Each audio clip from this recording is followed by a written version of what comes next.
Good evening, ladies and gentlemen. It is time once again to welcome Ryan Red to our internet world because this man has the list of incredible songs tonight for the must-have 80s music night.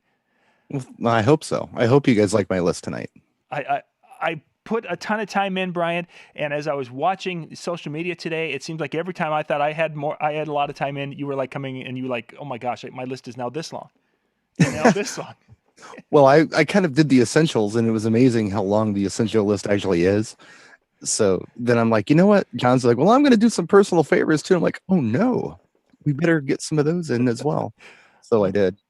Oh man, it was a process. You were sharing that this went a little quicker than last week. I think probably the biggest thing with this week's show is I think that the number of songs that I missed is going to be just astronomical, I'm afraid. Because even though I've got 35 of the kind of must have for DJs and all Sure. the ones that we played over the years, there are going to be so many things that you've got that I don't and that other people are going to be sharing with us in the chat board. Right. But that's what makes it fun. Yeah, this is going to be That's what I like about it. an interesting night. So, for those of you out there watching, if you're watching on djntv.com, first, thank you for watching and being with us tonight. You can pop out, follow the link to the YouTube page. In the lower right-hand corner, there should be the little YouTube logo of the player. And click on that. That'll take you to the YouTube page, and then you'll be able to see the chat board. On the right side is the chat board. If you're watching on a mobile phone, I have no idea where it's on a mobile phone. Then you click something at the bottom and the chat pops up. But you can ask questions. Yeah, Jimmy's already talking about Paul Hardcastle. You got to wait till at least we start, man. Goodness gracious. Paul Hardcastle. Yeah, there's I one. love Paul Hardcastle. Yeah, that's well. I'm pretty sure that's not on my list. I'm just saying. It's not on my list either, but you know what? I play Paul Hardcastle a lot. So Jimmy DePalma, right? Is he the one who's in the room? Okay. Yeah, Jimmy, I play Rainforest almost every week as a build to between like dinner and dancing. So just because it's not on my list doesn't mean I'm not down with Rainforest. And that's exactly what he had on there was Rainforest. So yeah. And he was the guy who did the in Vietnam. He was 19. He did that one too. 19. There we go. I was going to say, I remember something, but yeah, it was 19. He did another one called Pig Bag. That's really good. It's I have the 12-inch, but that's neither here nor there. We have a lot of other things to talk about. But yeah, I'm down, Jimmy. I know I speak your language, brother. Okay, well, where do we want to start? How do we want to? I've got the must-have picks. I've got a lot of the different. Just go, and I'll follow. Well, I'm going to start tonight. I want to start with because I went through some of the groups, and as I was picking out as an example, Bon Jovi. And I'm going to kind of start with Bon Jovi, which is going to be right in the middle. Okay. In that must-have, Bon Jovi came out with a lot of great hits in the 80s. You've got the You Give Love a Bad Name, which is obviously a big hit, and Living on a Prayer. But the one song, there's actually two songs that I wanted to kind of highlight that were more of the kind of not hidden, but Runaway is one of the songs that you don't see Runaway making many of the DJ lists. The best of the 80s. But yet the Runaway track, I've had in the right crowd, I've had a tremendous response with that. And that's cool. I'm gonna have to give that a try myself. I don't use it. Yeah, so Runaway coming from that. Bon Jovi had from the 80s. They had the "I'll Be There for You" as a ballad that went over very, very well. Interesting. It still has a little bit of legs today, but boy, in the 90s, when the people who were going to high school and they were dancing at proms, when they were getting married in that mid 90s, oh my goodness gracious, that was a big song. Right, theme song. Yeah, exactly. And then of course, so the final one that would be if you're 80s Bon Jovi towards the latter part of the 80s with Bad Medicine that came out. Yes. And that was a bar favorite. Of course. Yeah, all that Bon Jovi, and that's the rock stuff. And that's what's fun about the 80s. There's a lot of cool rock stuff that you can play from the 80s. Yeah, that was that 4/4 time was hot. I mean, everything. I don't know.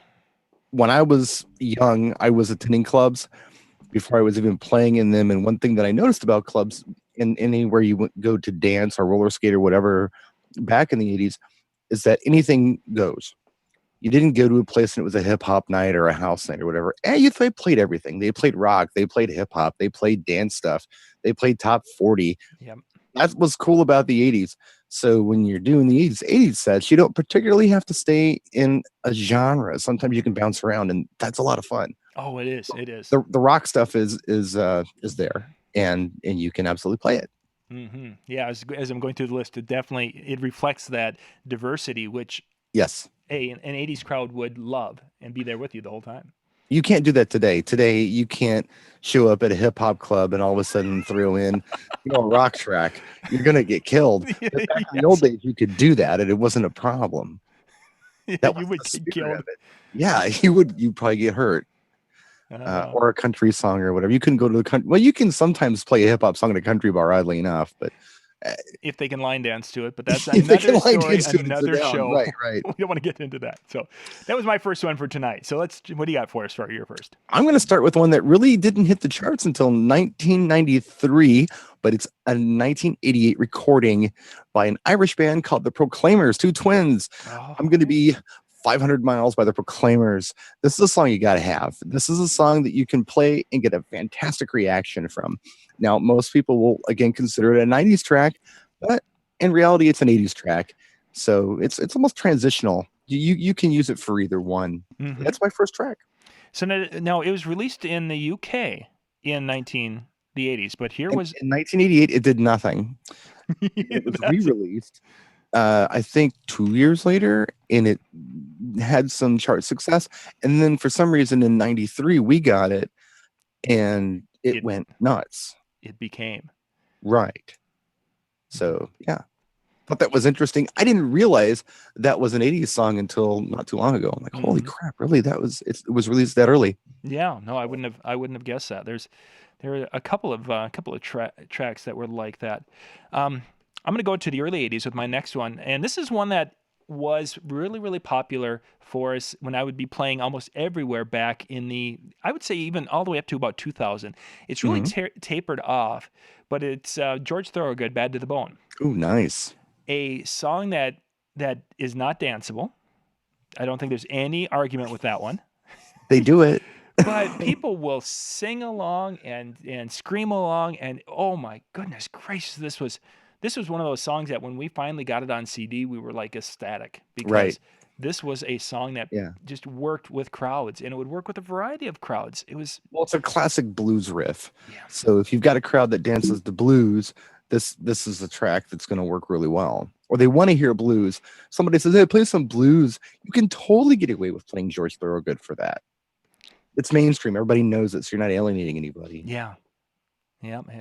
So that one's one I want to definitely spotlight. I'm going to go with an oddball. Works well. A lot of people love the boss, Bruce Springsteen, and Born in the USA was a huge album. Now, I've never liked playing Born in the USA. I've never enjoyed the song Glory Days. The one I had the best success with was not even on the album. It was a B-side, and that's Pink Cadillac by Bruce Springsteen. Yes. Yep. I have used that. Of all of the Bruce Springsteen songs, that's probably the only one I have played in the last 5 years. The other one I play, and I play it when I've got that crowd. I call it the old money crowd. Like if I'm at a country club in Chicago or something, if I play the song, they lose it. And that's Hungry Heart by Bruce Springsteen. Oh, yeah. They find the groove in that. But otherwise, I go Pink Cadillac. It's a good track. Yeah. One to have in your library. For sure. I'm going to go a little kind of a punk feel with our next one. We're going to be looking at Violent Femmes with Blister in the Sun. 1983. This is one that's kind of, I've talked about the surprise songs, and this is a surprise song that I have used at the end of a set at a wedding. This is very, very common that I use it at a wedding, and you'll get to that point, and all of a sudden you put this on, and it's amazing the number of people. Generally, if they went to college, they know the song. Yeah. Is kind of where the line in the sand is, and this has on many occasions been definitely the peak of a set because people hear that and they're like, and all of a sudden they're all out there and they're just going crazy for that 2 minutes. It's 2 minutes and 13 seconds long. It's a short song, but it's been a really a surprisingly good song that I don't even know how high I don't think it did much for charts at all. Well, I have a very different experience with that song because guess where they're from? Milwaukee. The guys in the Violent Femmes, the three of them, they live like 4 miles away from me still on the east side. They're still in the trendy neighborhood they were in when they did that album, that big album that they did that was self-titled. And so they're an institution here. So it's kind of like the hometown hero thing when you play Right. Blister in the Sun. I don't know what the experience is everywhere else in the world. I know that people play it other places, but yeah, here it's definitely a staple.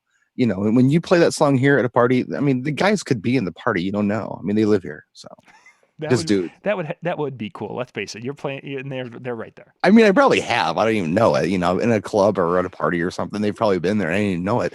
But yeah, they're hometown heroes. They just like live in apartments on the east side. They're just dudes. Cool. So they're still there. Very neat. Very neat. It's my turn, and I just riffed on that. I'm gonna go with. I got a lot of stuff here. Mm-hmm. I'm gonna go with an energy track. And energy is an interesting thing. If I can riff for a minute, Yeah, I'll go try for it. Go ahead. too much because we're tight on time tonight. I know. Yeah, for we're good. Have, but the 80s started with the whole disco sucks movement. We talked about that on the 70s show. Yeah. So when we walked into the 80s, I guess perception was anything that's disco was bad. Mm-hmm. A few songs slipped in. We'll probably talk about them later in the list in 1980.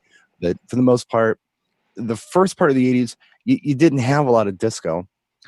But there was stuff coming out of Europe. And a lot of it was new wave and things like that. And it eventually became what they call high energy. The US actually had an energy chart for a while. And make no mistake, this is disco. This is repackaged disco. But we changed the name, so it's okay. It's a euphemism. Mm-hmm. So this is an energy track. This is also a track produced by Stock Aitken Waterman, which are super producers in England.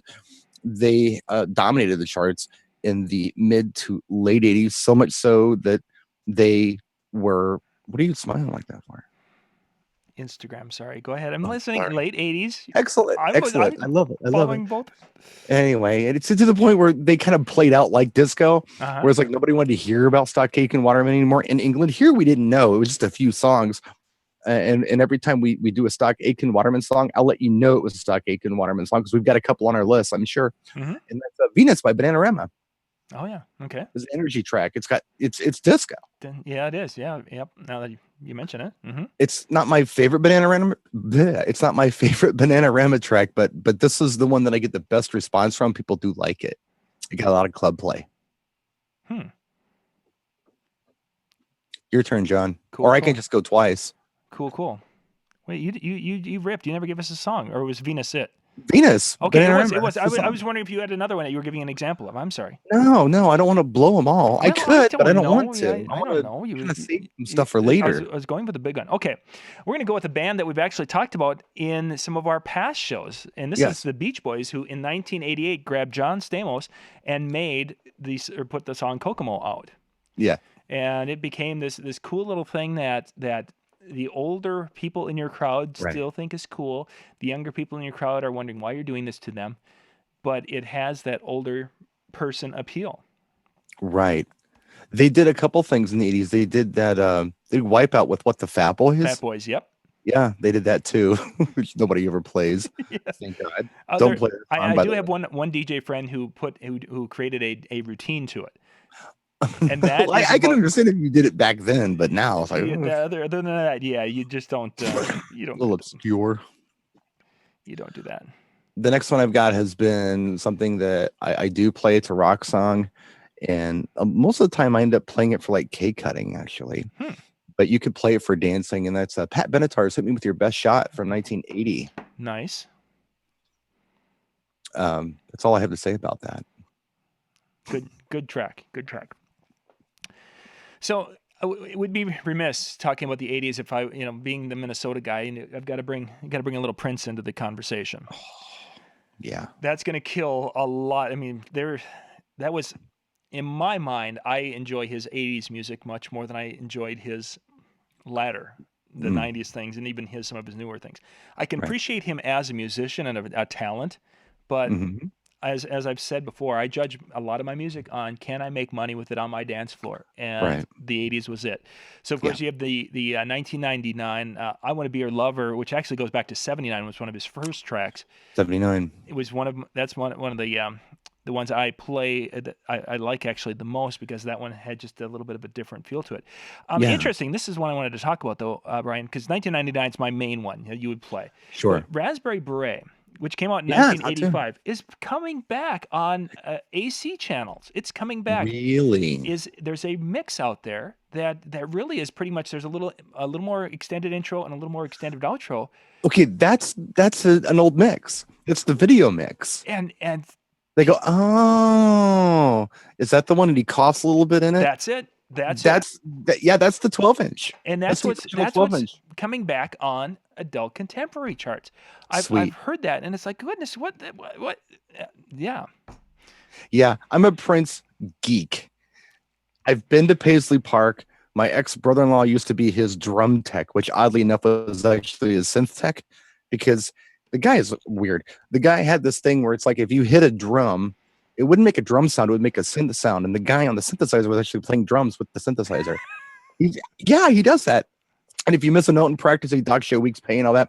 But no, very down with Prince. Been a big, huge fan of Prince. I'll guess all along. I mean, of course, I really got sucked in with 1999 and Little Red Corvette and all that stuff. But when you talk about Prince, I can riff all day on it. And I don't know if there's any Prince fans out there who are really into it, especially the 80s Prince. I'm going to take note of what microphone I'm using right here. It's the vintage. Right here. You look at any old picture of Prince with a microphone, he's using this mic. I bought this mic for my birthday about 4 years ago, had it shipped in from Germany, and no one's allowed to touch it but me. And this is the one I use on my gigs.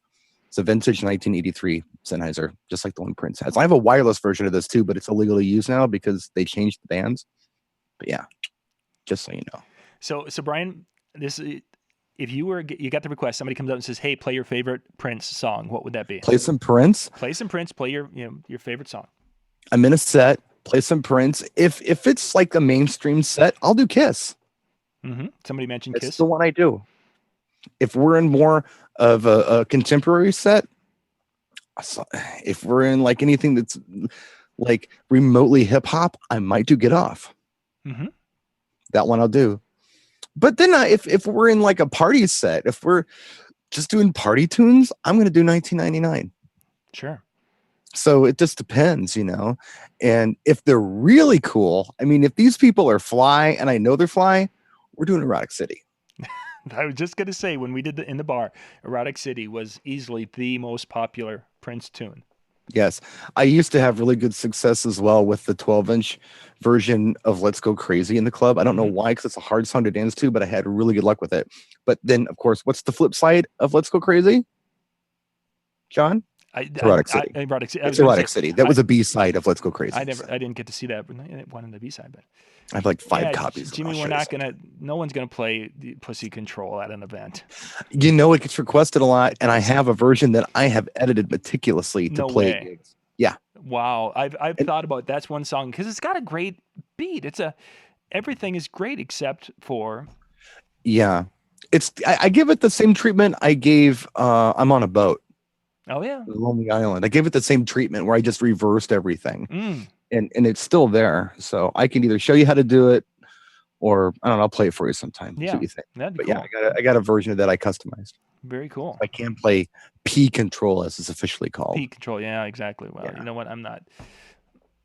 You said a bad word, John. They can shut us down and let them try, man.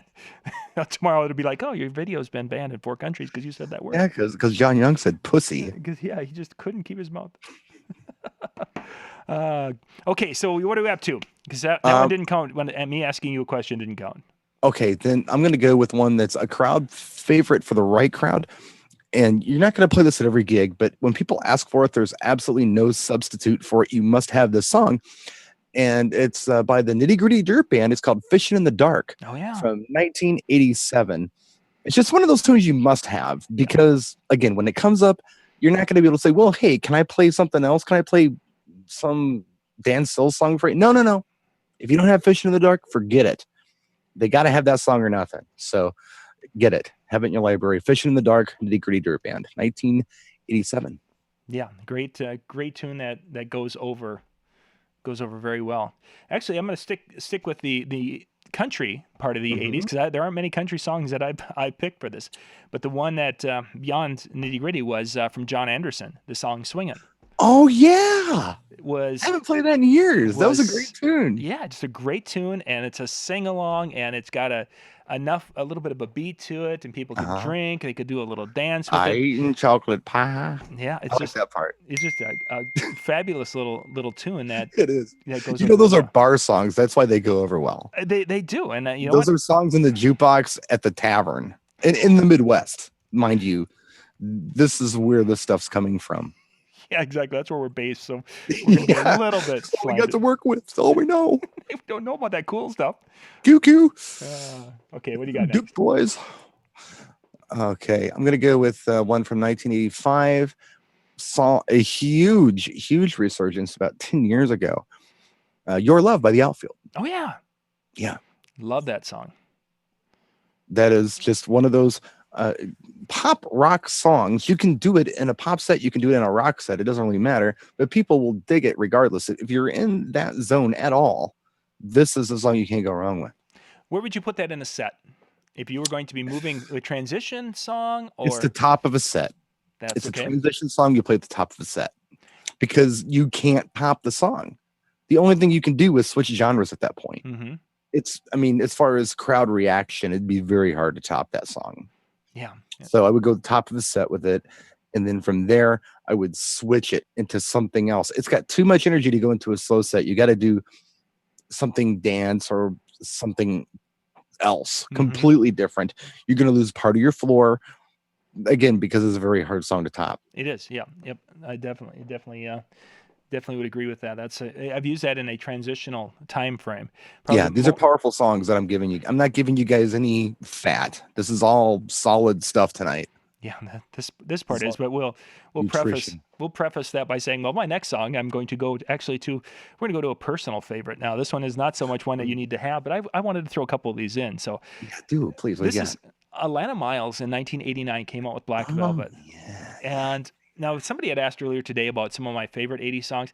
There's just something about that song, and I mean, and yes, we grew up in a video age, and yes, a lot of music videos. I didn't see this music video until years after it was released when we finally got it on whatever Mhm. version.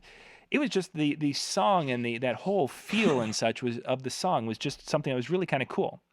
So Yes. that was in the world of personal favorites. That's one of my personal favorites.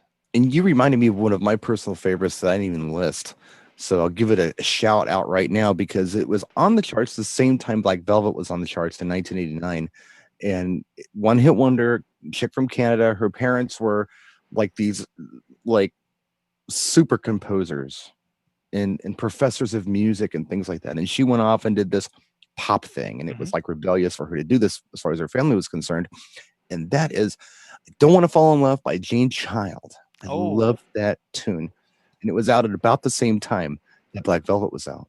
wow, there's one I haven't heard that one in a long time. It's got the coolest build at the end. I don't know if you remember or not. It's like there's a B section and all that, but then at the end, it's almost like you think she's gonna fade out with the chorus. Then she does this dun dun dun dun dun dun dun dun dun. Then she screams. It's like hair stands up in the back of my neck. I love that. Oh, yeah, gosh, that's been a long time since I've heard that one. Okay, John, go. I got Okay, personal favorites here to talk about too. okay, so let's do one more round of personal favorites, and we'll get back Okay. into. And this is my real introduction to David Lee Roth, 1988. Yes, he was part of Van Halen, and I just never. Van Halen was Eddie Van Halen. It Mhm. wasn't the David Lee Roth for me. It was Eddie Van Halen was the guy. So when he came out with California Girls, it was for me. It was like, and I'm living out here in the middle of the sticks Right. under rocks. But when he came out with California Girls, it's like, hey, who is this guy? Right. And it was a new experience. Now this isn't so much the song was I enjoyed the Beach Boys feel to it, but it was just the like a better way to describe it, the I don't give a damn video that he put out there that he Yeah. didn't care Oh, if David people didn't care. Yeah. he's going to go out there and he's going to go play and he's going to be frisky in the video and have some fun with it. It's just that whole demeanor was an eye-opening experience for me with David Lee Roth. So that That makes was my on that was on an EP as well. That wasn't even like on an album. That was like a 4-song EP he did with that tune on it. yeah, exactly. And mine Before was he did Crazy from the Heat, right after Van Halen broke up or not broke up, but after he left the band, Yep. was kicked out or whatever, he did that, and then he did the Eat 'Em and Smile album. I think in must have been '86. He did that one with Yankee Rose and Crazy from the Heat and Tobago Road and all that stuff. So I know we're bouncing around here a little bit on the personal favorites. Yep. I'm going to go with one of my personal favorites. Speaking of David Lee Roth, Mm. I'm going to go. I don't even see it on my list, but I know what it is. It's the last song on side B of 1984, which to me was the swan song of the end of what I loved as Van Halen. I'm not a Sammy Hagar Van Halen guy. I like Sammy Hagar as a solo guy. I'm not big on him in Van Halen. Mm. That's just me. Yep. But I love his solo stuff. He does a wonderful job with the solo stuff, and the guy puts on an amazing show. And that's Drop Dead Legs. It was one of the only songs on 1984 that was not released as a single, Yeah. but I love the tune. I love it. Yeah, I was going through and I remember the track, but it's such a good song. And I don't know if they knew that was it when they did that album, but I don't know. I mean, I'm sure they didn't record the songs in order, but in my mind, I'm thinking last song on side B. This is the last great Van Halen song when they're in their prime. They can do the reunion thing, whatever, but in their prime, this is the last, to me, last great Van Halen song, Drop Dead Legs. Cool. Getting back to the must-have or the must be ready on to go. The countdown. We are back with the next one is Men Without Hats, the safety dance from 1982. Nice. Canadian. This song you would think would be kind of a, really? But the crowd, this just really judging this on crowd response you get. The crowd still to this day is strong with this one, and it's not. I mean, but it's not like it's a really high tempo song where you have a beat to it. It's just you've got this driving, and they can do their little dance thing, kind of like the Pee Wee Herman thing we talked about with Tequila. There's just it's got some legs, and it just really stands the test of time. It's been an my daughter's 18. This is her jam. Yeah. This is an 18-year-old. I didn't do that. And her friends love it. Mm-hmm. And I get people who requested who are young at parties, weddings, whatever. They want to hear it. And I'm like, really? That's kind of cool. Yeah. And we talked, I think we mentioned the song on another show.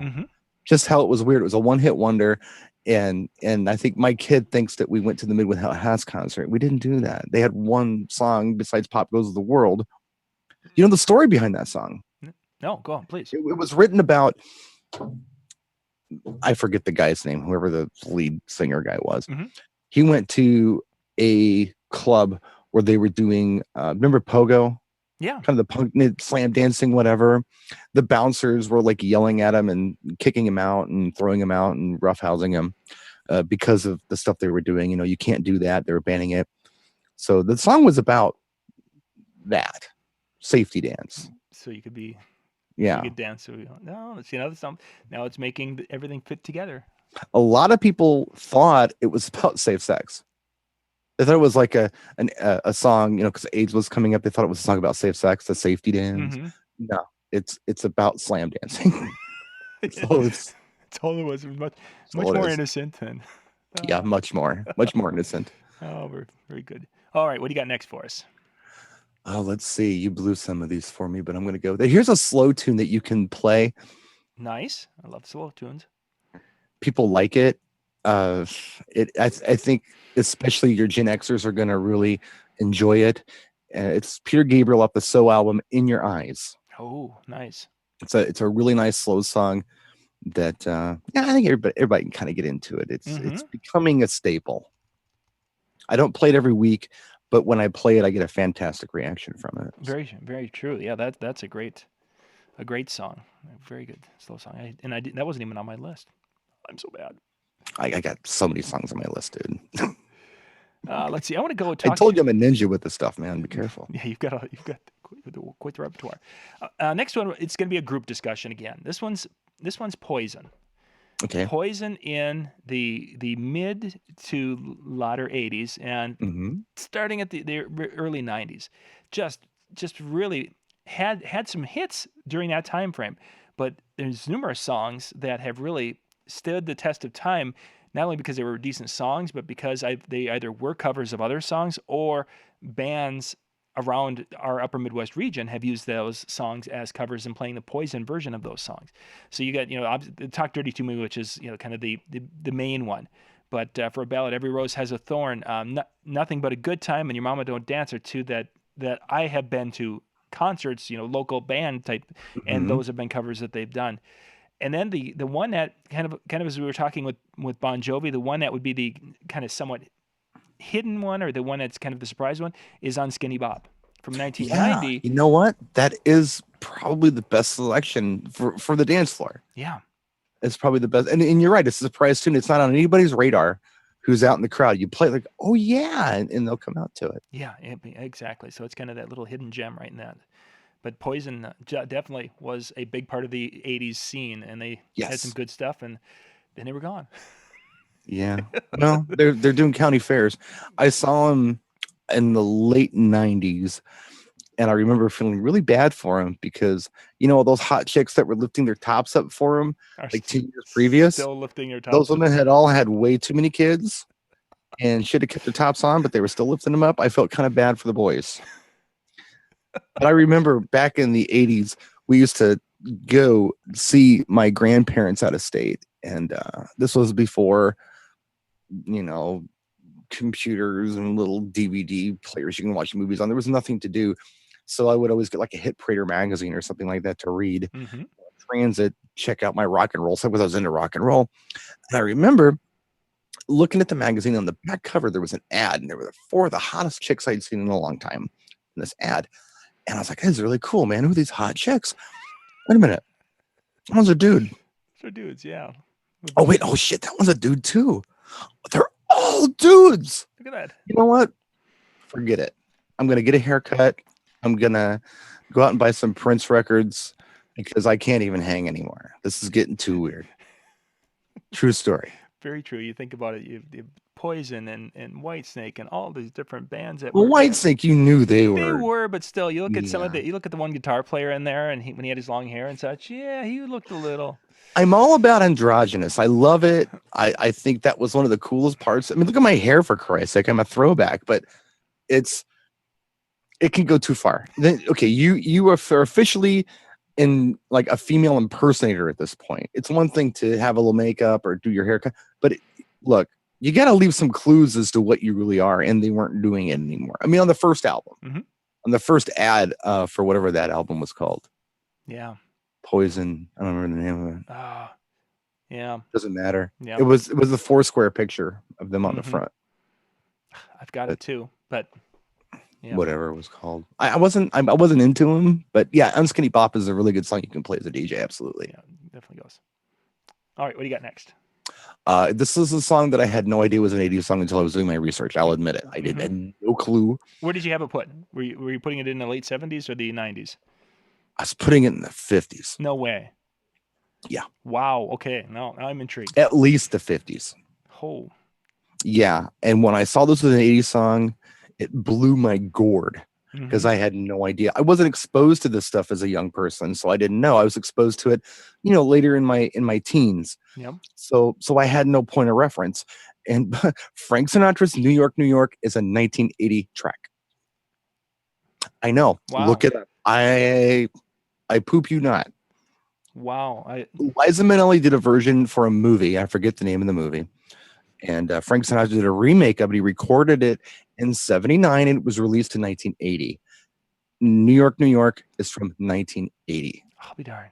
Frank Sinatra. It's an 80s song. I would have not guessed that. Yeah. I would have been right there thinking it blew my mind. I had to, it's like, Wikipedia, really? Okay, no, let's check something else. Sure enough. It came back. 1980. Crazy. I thought for sure it was 50s. At the maybe it was Capital stuff from the 60s. Yeah. Could have been 40s. I didn't know, but yeah. Interesting. Wow. 1980. Jason came out. Look What the Cat Dragged In was the album. Yeah, oh, thank you. Yeah, thank you, Jason. That was it's like, oh, yeah. Dragged in a couple of drag queens. That's what they did. Tell us how you really feel about that, Brian. Dude looks like a lady. I'm gonna go to a female singer, which of course in the mobile DJ, Girls Just Want to Have Fun is a staple. I had just as I was going through and looking at what else Cyndi Lauper had, she actually had quite a number of hits. Yes. And in many of them, like Slower Songs, Time After Time, True Colors, both very good. All Through the Night actually is of all the songs. If I'm going to just wanting It's a to very nice listen, song. that's probably one I would listen to the most. The one that I played the most is She Bop.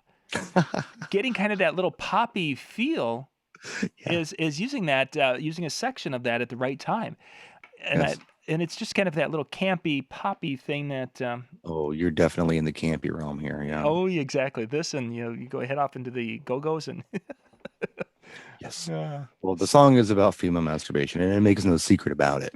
exactly, But you can still like play it, and no one knows. It's no funny. one knows, but No it's one just knows. there's They just don't like care. it just kind Sure, of Reverend, we'll play it for you next. It's no exactly, problem. and we'll follow it up with any number of these other songs we've already talked about. Brown Eyed Girl, and And there's your lovely daughter. Okay, what do you got next? this is relatively new on my radar. It's the gen, I guess the millennials who are asking for it, Mhm. and I talked about it briefly last week, and that's Hall & Oates' "You Make My Dreams Come True" from 1980. I don't know what movie it was in, but it's popped, and they all want to hear it. So if you don't have "You Make My Dreams Come True" by Hall & Oates, just get it Yep. because it's your town. That particular time frame in the early 80s, if you go and look at the charts, Hall & Oates were like there. It looks like every about 2 months there was another one with Yes, Private Eyes was in there. Oh goodness gracious, Maneater, Maneater was in there. No Just Can Do. yep, I can't go for that. Yeah, I can't go for that. no, no. Which Simply Red sampled in the song Sunrise. And if you don't know that tune, if you don't know Simply Red's Sunrise, look it up, do yourself a favor. If you like Simply Red, the soulful voice, and you like Hall & Oates, this song is going to blow your gourd. It's gorgeous. It's one of my favorite tunes from the 2000s, I guess we call it. The British call it the noughties. I call it the 2000s. It's a gorgeous song. Sunrise by Simply Red. Do yourself a favor and look that one up. It's really good. So we're talking Hall & Oates. Now, Yes. have you had a chance to check out Daryl Hall has had what is it? Daryl's Place. Daryl's Place, yeah. My favorite episode of that is where he and Joe Walsh are doing one of Joe Walsh's songs. Now I'm going to be a brain fart. We talked about it last week. Life's Been Good. Yeah. If you get a chance, you guys are out there. If you haven't seen that one, it's just kind of a Daryl's Place is just kind of a fun little video to watch. It's a YouTube thing. But Right. when he did with the Joe Walsh, and you got to have it on full screen, you've got to have it on high resolution, you got to have the audio up Enjoy it. and enjoy the experience. But Mhm. this would be one of those experiences on the internet where you want to have your TV doing the YouTube play thing. But Mhm. definitely, I know that has, I think, brought a little bit of some of the Hall & Oates stuff back into some of the pop culture for us. So. It had to have been in a movie. It was like an Adam Sandler movie or something. I don't know what it was. Yeah, I remember But they know it. there was And I always follow it up with The Rich Girl because I think it's a better song. I think I talked about that last week. Yeah, exactly. Yeah. Yeah, good stuff. And they don't know it, but their parents know it. Mm-hmm. So you rotate the dance floor into something cool. Yeah, live at Daryl's house. Yeah, Live at Daryl's place. Yeah, that's a cool one. Okay. So I got a twofer for you. Yeah, go ahead. 2 songs. I usually play these songs back to back. I've been playing these songs back to back for the last 25 years, probably. It's the coolest pairing of tunes. We Got the Beat by the Go-Go's in 1981, and I followed up with Mickey by Tony Basil. And I don't know why. They both have the cool drum. Mm-hmm. And then when you go into Mickey, it actually slows down a little bit at first, but it's so iconic. These tunes just work well together. So that's my twofer. And it's not even my favorite Go-Go song. I love the Go-Go's. We Got the Beat is my least favorite, but people know it from the movie Fast Times at Ridgemont High. That's kind of a cult classic. It's almost a rite of passage when you're a teenager to watch this movie. Yeah, but Mickey, those 2 tunes together, I don't know. Does anybody else do that, or have they done that in the past? I've not mixed myself with my Mickey. I came out of You're the One That I Want, coming out of that into sure. Mickey, because that makes sense too, and that gives it because we have that time and then off to something different. But mm-hmm. I'll have to try that to give a little variety. Yeah, We Got the Beat into Mickey is very powerful. Yeah, it's a power transition. I don't know, and you just it's what they call like the slam on that. You don't mix it, you just slam Bam. it. Yep. We got the beat, doom, doom, doom, doom, doom. It's and the place explodes. It does. I mean, Kids go. I don't know. You can't play a song that's like awesome and then play a song that's you can't do. You can't do it. You got to play a good song and then an amazing song after that. Yep. And I think that just the way those two work out, that's the order for him. Mm-hmm. Not that I'm suggesting Mickey is a better song, but I think that, well, I am suggesting Mickey's a better song. It's a better dance song. Yeah, I would agree.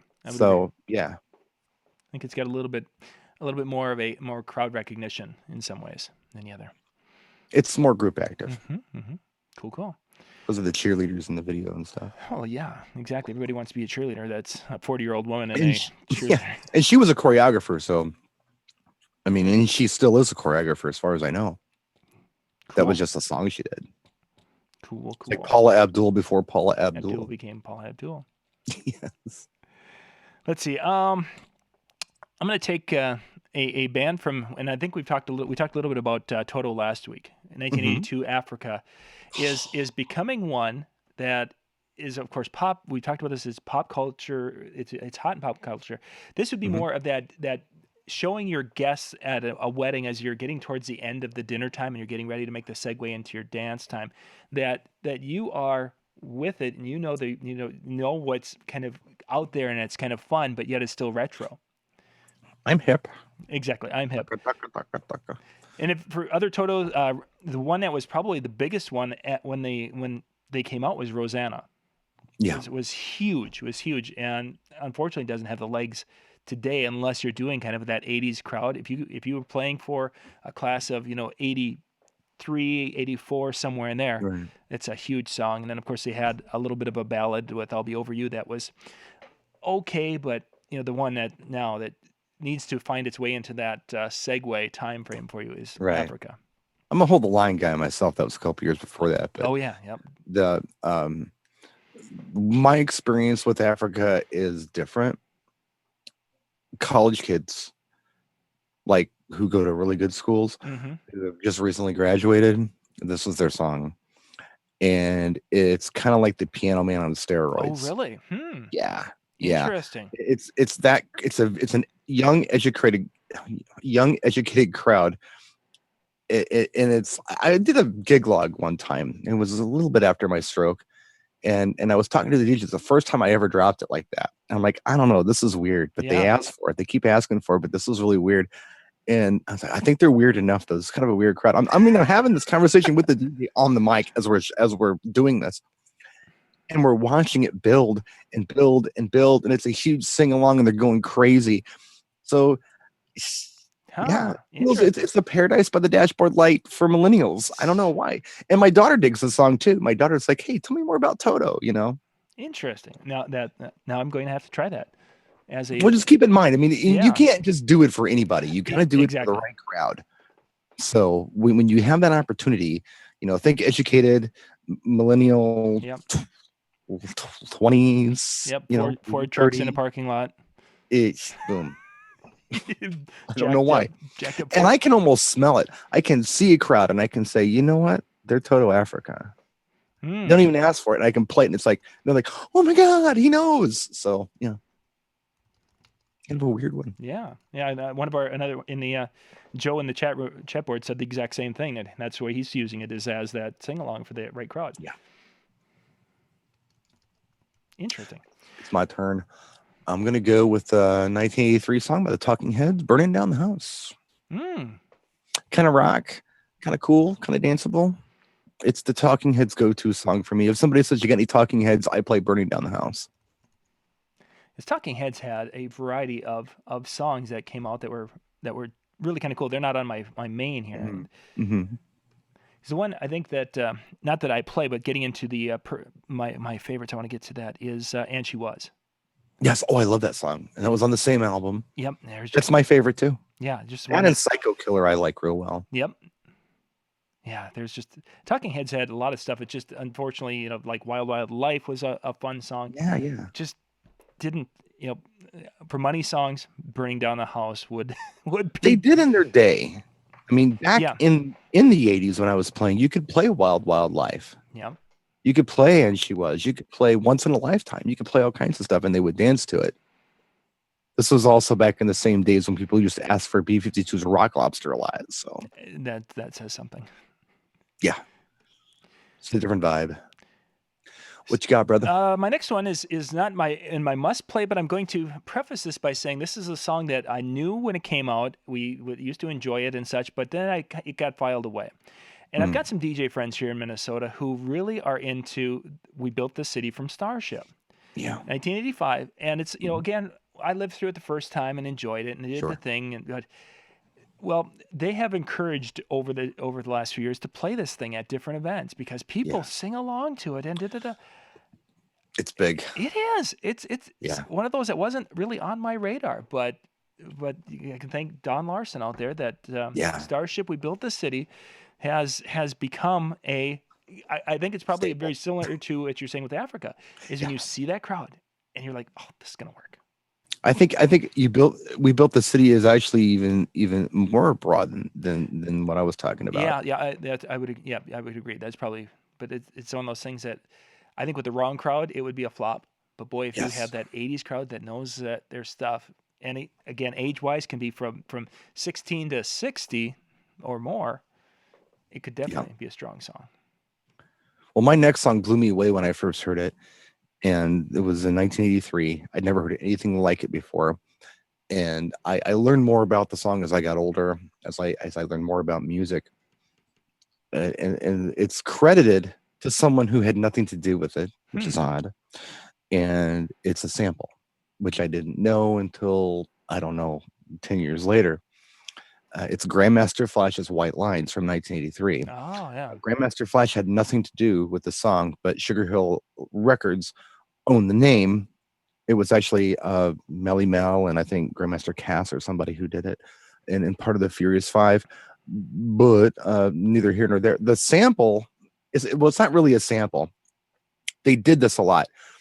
See, Grandmaster Flash, the guy, Hmm. Grandmaster Flash, he could mix anything. He was amazing, but not everybody could do that.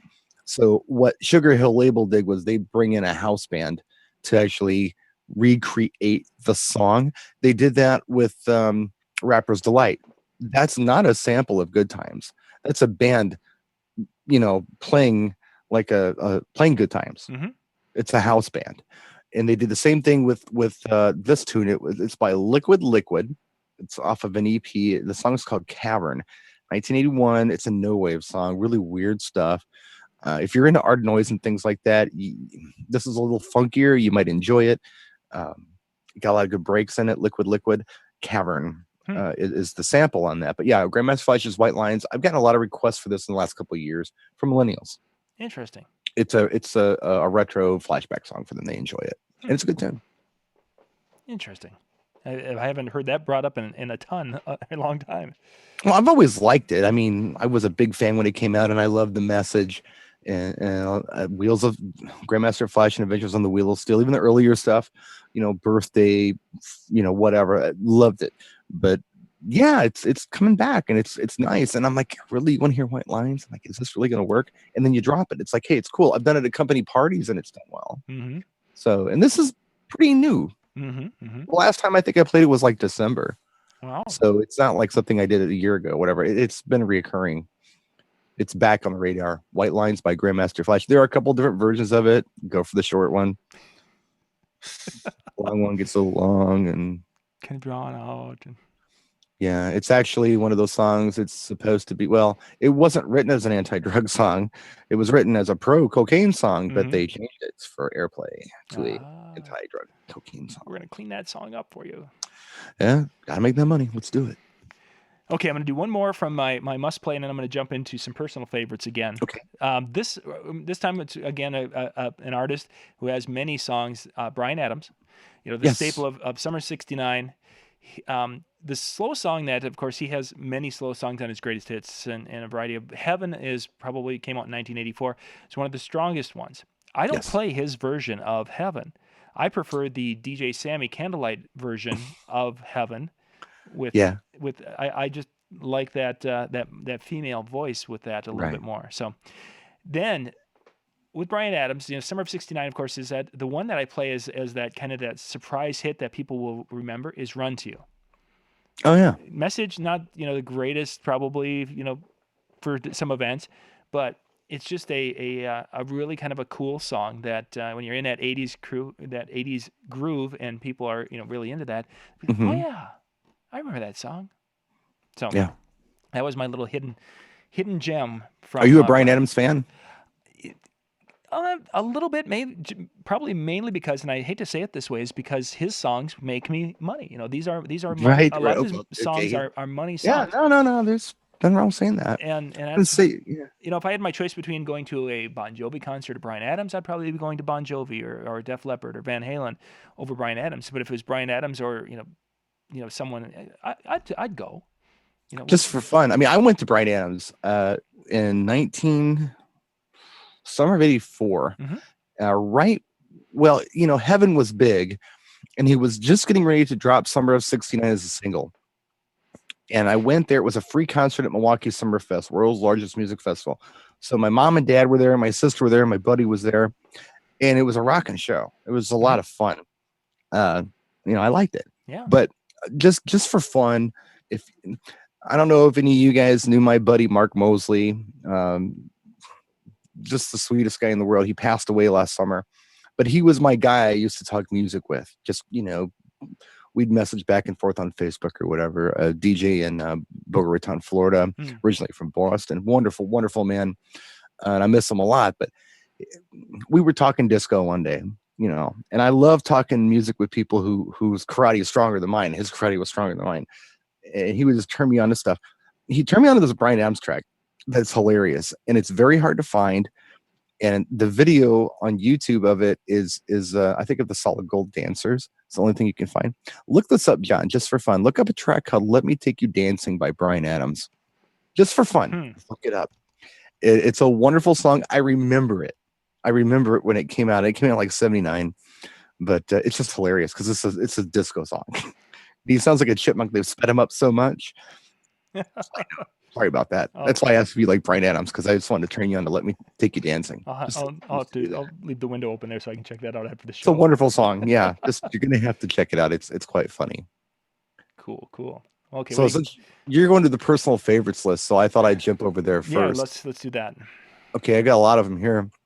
First one I'm going to talk about is one of those songs. I heard it and I'm like, oh my god! I knew who it was right away because I was familiar with his work. Because I was weird like that. I was a kid who like knew who people were with music. And it's from 1981. It's Joe Jackson, "Stepping Out." Yep, they actually played that one today while I was putting this list together. I'm thinking, oh yeah, Really? I like that song. That was one of the last songs I added to my. Oh no, we just froze. Did everything freeze or just?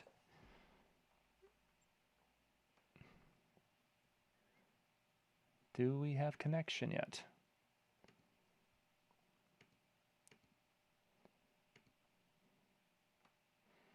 Do we have connection? I'm not sure. Have we lost Brian completely or if we've lost everything here? It's looking like we still have connection. I can't tell you, gang. I don't know if he is.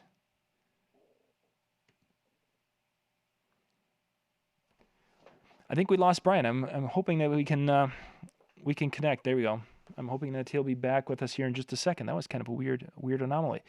So well Brian is good. So you guys are still seeing me. So that's what I'm wanting to get here. So we'll get Brian back. He can connect again. Is he messaging here? This is part of doing live shows via the internet, ladies and gentlemen, and I apologize for that, but this is part of the good and the bad. Sometimes these things happen, and we'll let you get Brian to hook back up. Wanted to we'll go share a couple of songs here that going into the personal favorites. One of my personal favorites is the band Huey Lewis and the News. That was a huge thing that really was very influential. Yeah, Max Headroom going on. It was really influential in my world as I was growing up with when sports came out and the different albums and such. When people request the I Want a New Drug, and there's Do You Believe in Love are probably the two most. Working for a Living is also a request. But my personal favorite when it comes to Huey Lewis is if you've ever seen them in concert, one of my is Naturally. which is kind of their a cappella song. And then the other one that I really, of the Huey Lewis, is my personal favorite, is the song Bad is Bad. If you've ever had a chance, again, to see them in concert, they bring the drum machine out and off they go. The guys do kind of a semi a cappella with that. But certainly one of my personal favorites. Some Kind of Wonderful. I think we talked about that last week. I believe that came out in the 70s. Is when Grand Funk came out with that. I believe that's when we talked about. So while we're waiting for Brian to bounce back on, I've got a couple of songs that Brian mentioned earlier, some that were kind of surprises, and I actually had these in my list because I start from my list that I had for 80s songs for a long time. There were a couple of songs that were that. Oh, are you back? And we're back. There we are. Okay, yeah. All of a sudden you bounced away. Sorry about Yeah, that. no problem. No problem. No problem. I made it back. So all I did, Brian, I just wanted to, I bumped over into my personal favorites, talking Huey Lewis in the news. They were certainly a personal favorite. And my personal favorite song with them is Bad is Bad. If you've ever had a chance to catch Huey Lewis in the news in concert, I think that's why. It's just how, the guys get Bad is Bad. They get up there with the little drum machine and do their thing. And then they do the song Naturally, where it's full a cappella. So I can't get enough of Heart and Soul myself. I just got a thing with that song. Mm-hmm. Great track. Hey, are we okay with microphone? Yeah, we sound good. Everything's cool? Okay, just sorry about that. Yeah, no, we're good. So that was my personal favorite. So great. Yeah, your timing is great now. You riffed for a while. That's cool. Well, let's see here. I got a lot of personal favorites I'd like to talk about. Let's jump around a little bit.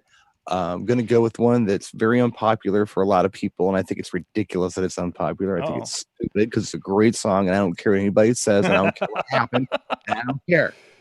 Girl, You Know It's True, Milli Vanilli, 1989. This is a personal favorite. Everybody got mad because it really wasn't Robin Fab singing, and I'm like, who cares, man? You know what? It wasn't Martha Wash singing in all the Black Box videos and all the CNC Music Factory videos, and nobody cared. They were entertaining. They gave us exactly what we wanted. Yeah, they probably shouldn't have been the people to take the Grammy, but it doesn't matter. It was still fantastic. Love the song. Girl, You Know It's True, Milli Vanilli, 1989. It was a good. I struggled with Milli Vanilli. It's like, shouldn't I put on? Maybe not.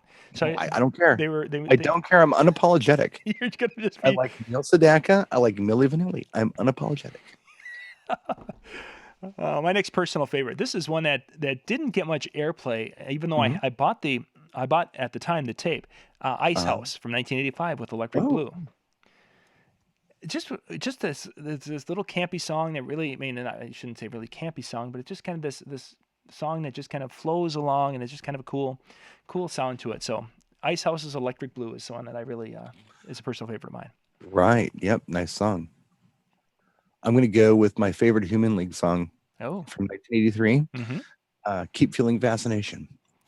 I love that song. That is a great song. I did not What I have that on my really list. like about it, and it's what I really like about a lot of songs in the 80s, is that they use this really rough, gritty 8-bit sample or synthesizer they're playing. It doesn't sound fantastic. It's not refined. It's like sampled horns, and you can tell it's sampled horns. They make no apology about it. They're not trying to disguise them as real horns. But it's just a gorgeous little song. It is. Love it. Yeah, definitely a fun song. Fun. And you want to talk about campy? That's campy. That definitely. That is the definition of campy.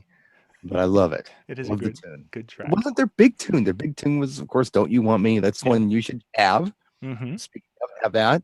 But yeah, but there were a lot of good Human League songs. Mirror Man was one that a lot of people forgot about, but I love it. Yeah. Several. But yeah, Keep Feeling Fascination off of, I believe, the Dare album. Yeah, good track. Definitely a good track. Let's see. I'm going to go to 1984. John Parr came out with Naughty Naughty. Ooh, nice. Which was one of the most difficult songs.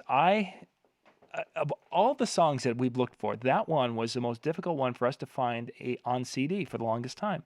It turned up on a CD called 18 Screamers from the 80s. I think that's where I remember because that's where I bought it. I think that's where we finally got it. It had Aaliyah by Donnie Iris on it too. Yeah, it was so difficult. And the local radio station was playing it, and I swear they were taunting me with it.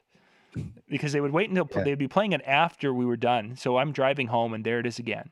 There it is again. Right. So then I felt like I was retrograding back to my teenage years, because then I was sitting there trying to record it on mini disc. Yeah. Yes, and I knew that they usually played it about 1:30 in the morning. So yes, there are many mini discs that we started, that 90-minute mini disc. I went to bed, and the next morning it's to go to start the mini disc player and listen and see, did I get lucky, and is it on there? Is it on there? And, oh, they didn't play it last night. Did you ever call them and just say, "Hey, help me out"? Because I did that one time in the early '90s when I was looking for a track. Because it wasn't like today. It wasn't like, oh well, yeah, it's released, so it's out there. No, the single was released, and then it wasn't a single anymore. You couldn't get it anymore. I mean, you might have been able to find the album, and then when CD came out, it was like, well, whatever. I bought a couple of different CDs thinking I had the track I was looking for, and I did not. Yep. It was driving me absolutely crazy. And I was listening to the local adult contemporary station, and they played it. And I finally called the DJ. It was real late at night. I remember his name was Brother Bill Schultz. He was on 94 KTI. And I said, hey, man, I cannot find the version of Murray Head's One Night in Bangkok that you're playing. Mm-hmm. He's like, dude, give me your address. And he sent me a cassette of that track. Sweet. It was cool. I told him I'm a DJ and I'm going nuts. I can't find it. It's not available. It's like, yeah, I got you. And he sent it to me. It was really nice. Yeah. There's another very cool song from the 80s. Yeah. One hit wonder there. Yeah, Murray Head. Oh. It's supposed to be from the Chess soundtrack, but the version on the Chess soundtrack is a 2-disc waste of your money. You have to get just the single from Murray Head is the one you want. Mm-hmm. It was hard to find for a while. Now it's everywhere, I'm sure, but it was hard to find. Kind of like Whirly Girl by Oxo. It's another one. It's like it's hard to find the right version of that song. Mm-hmm. What do you got next for a personal favorite? What do we got? Oh, here's a really nice song. And when I heard it, it was another one of those songs where it was like, I don't think I've heard anything like this before. This is really good. And I got more familiar with the rest of their work because they're a British act, and I really wasn't familiar with them at all. And that's Level 42's Something About You from 1985. It's a beautiful, beautiful song. Lessons in Love is good too. But I bought a CD called Level Best. I got turned on to that CD. I don't know, some girl I met at a club turned me on to that one, and I own it. It's got a lot of really nice songs on there that I like that never saw the light of day in the States, like Running in the Family and things like that. Mm-hmm. They're solid, and the dude playing bass is just a monster bass player, and they're still active. They still do shows, I guess. But yeah, that track is hot. Nice, good song. Haven't heard that one in a long time either. Let's see, another personal favorite, Autograph from 1984 with Turn Up the Radio. Saw them in concert. Yeah. They opened for, I want to say, Kiss. Look it up, maybe. Did they have anything beyond? Rat. They opened for Rat. For the Art of the Cellar tour I saw in 1984. Yeah, Autograph opened for Rat. Cool. All things. Yeah. Cool. That would have been a fun concert.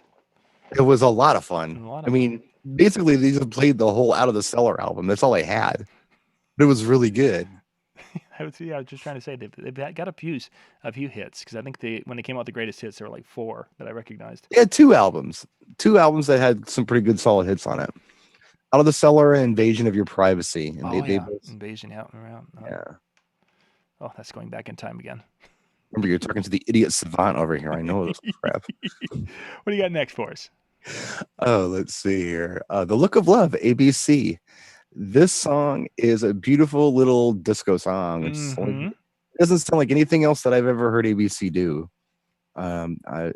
They did like Be Near and When Smokey Sings and all that kind of, jazzy, mellow, cool, new romantic stuff.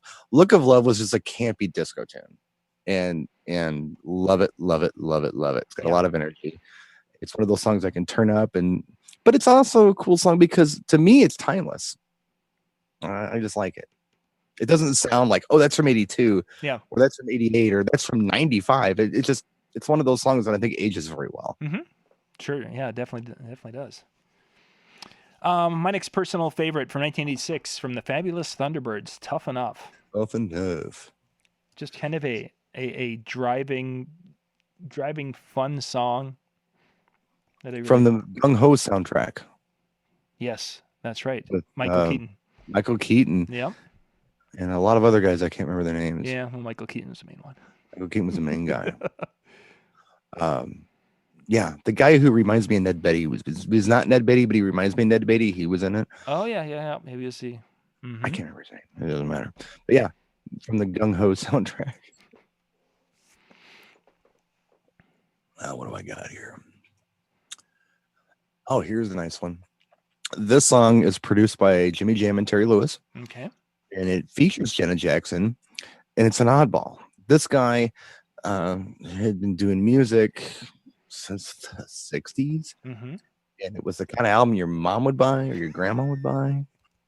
And Jam and Lewis got a hold of him and did this like cool, funky album called Keep Your Eye on Me. And that's Herb Albert with Diamonds. Oh gosh, I forgot all about that. You being the Minnesota guy, you would totally know this tune. Yeah, of I course. love that song. Wow, I Diamonds by Herb Albert.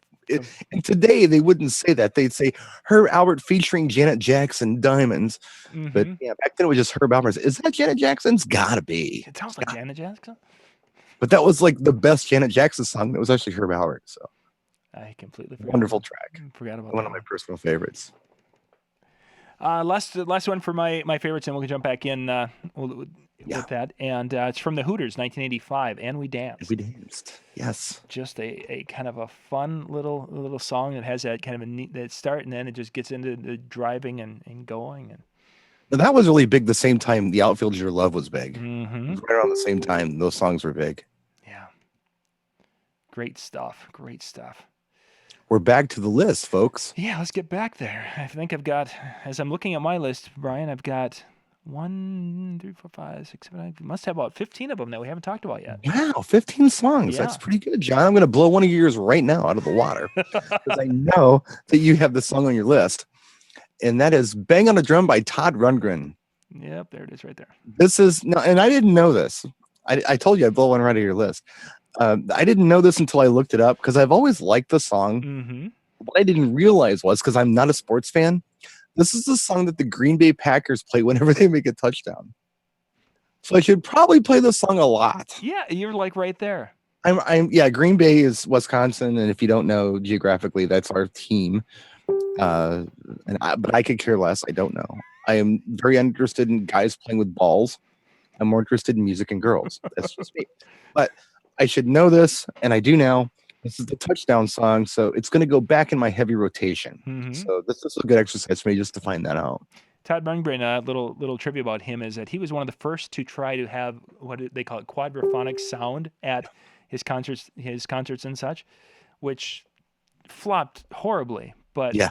the idea that he could have surround sound out there for the audience, and I was reading someone who had posted about that experience when they would actually have to do the sound test with a room full of people. Okay, now we're gonna run the pink noise and we're gonna run the white noise testing and such. And Right. if you've ever done a video with Ben Stowe and he's doing pink noise and white noise testing, it's not the most enjoyable thing in the world to do. Yeah. Gee, thanks, Ben. Yeah. So Let's talk about mic cables for 2 hours. That'll be awesome. Love you, Ben. Okay, let's see what I'm up to.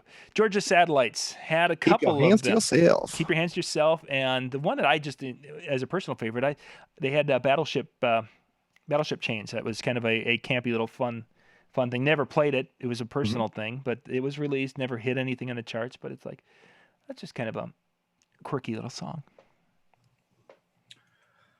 Well, here's a must-have for you, and it really became must-have after she died, and that's "I Want to Dance with Somebody" by Whitney Houston from 1987. Yep. Yeah. And it's odd because, I mean, being a teenager in the 80s and having really enjoyed Whitney Houston in the 80s, that wouldn't have been the song I thought would stand the test of time. Mm-hmm. How will I know, or something else? But yeah, this is the one everybody wants to hear. I Want to Dance with Somebody. Slow song from Whitney. I wanted to talk about that a little bit with you. There's a couple of them that were popular and not even going out of the 80s.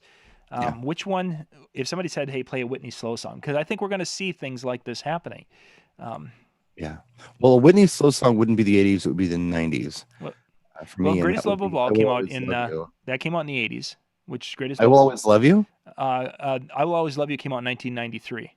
That's the one I would play. That would be most likely. Yeah. Saving All My Love for You is a very nice song, but I think the one that's the most popular is I Will Always Love You. song written by Dolly Parton that she absolutely hates. She didn't care that Whitney took it and made something with it. Dolly hates the song to this day. She doesn't like it. Yeah, But Whitney did something with it. So she did. that would be my choice. How about you? Where you go? I would Ken, that obviously that one would be a top one because that was when Lori and I were married. That was our first dance song. So that would obviously, but she has really such a library of music. I mean, even beyond the hits, she's just such a talented person. So cool. Back to the must. This is one I think did we talk about Lip Sync last week with Funky Town a little bit maybe? Lips Incorporated. Yeah. It's an 80s song. Were they 80s? I thought they were. It was released in 1980. Must have been okay. Very Recorded in 79, but 79. it was released. That's where we saw it as 79. It's an 80s song. I myself I like the pseudo echo version of Funky Town. Yeah, that's the one that was hot when it in the late 80s, early 90s. That was the version I played. Yeah, but I've since reverted back to the Lips Incorporated version. Probably for the last 15 years. Interesting. I've gone back because it's just not as well known. Yeah. Maybe that when I have played it, I played that version. So, and it's gone over well. But yeah, I'll have to maybe revisit that again side by side. Yeah, so, check them out. What do you got next for Must Play? Well, let's see here. Let's go with a Billy Joel song, "Uptown Girl." A nice song to have. It's the Innocent Man album was very popular. Tell Her About It. They're almost interchangeable, but I think people like Uptown Girl better. Tell Her About It's good too. This is a throwback album back to the 50s and 60s, kind of the doo-wop stuff that Billy did. It was an experimental album, but did real well. And if you've got that crowd, the adult contemporary crowd, if they're into Elton John, if they're into that kind of thing, you can totally play this. And it's a nice transition song too. If you're playing 50s and 60s and you want to go into 80s, you can do a Billy Joel song like Uptown Girl or Tell Her About It. So it's a good transition tune too. And another one that I like to use from Billy Joel is Still Rock and Roll to Me. Okay. Yeah, I'm a Glass Houses guy as far as my personal favorites. That entire album is amazing. It is. Yep. Fantasy is one of my favorite Billy Joel songs, and people are like, "What song is that?" No, it's Glass Houses. That was a badass album. That was not a bad song on it. A good album, definitely a good song. Back in my day, back when we used to buy the whole album. Now my daughter is a huge Billy Joel fan. Interesting.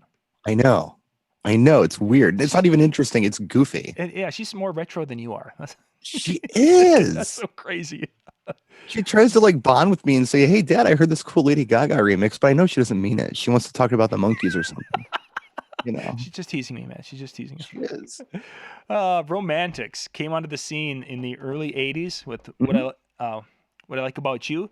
The one that I personally like, though, is not that I play it that often, but Talking in Your Sleep. I used to play at the club a lot. Yeah, a lot of these songs, gang, that we're talking about. Brian just made the point is that these are the songs that when I was doing the bar scene there from '93 to 2003. A lot of these secondary songs were the ones that I was playing in the bar because there were other DJs in the back room playing for a wedding, and they were playing the number one, the A side, and I was in essence virtually B sides with a lot of these. And there were times at the bar where I would have a much better response with that Run to You as an example over Summer of '69. So that was definitely one of this experience also. Now go back a couple songs on your must playlist. It's a rock song. Yeah, go back a couple songs. What was that? Was that Autograph? No, that was on the Autograph. No, after Autograph. Oh, I don't want to repeat myself here. Shoot. I'm not. Tell me if I'm repeating myself, because the song I got next to my list is a roots rock song that could be a really cool transition between 80s and 90s if you're going to go that genre. And it's the Georgia Satellites, Keep Your Hands to Yourself. Yep, I did have that. We talked about that one? Yep. Okay, I thought we did. Yep. Okay. The next up, I want to talk about, oh, geez. Yeah, let's just do it. This is a song that you're going to play for kids' parties. You're going to play for elementary schools. You're going to play Halloween, but probably no other time.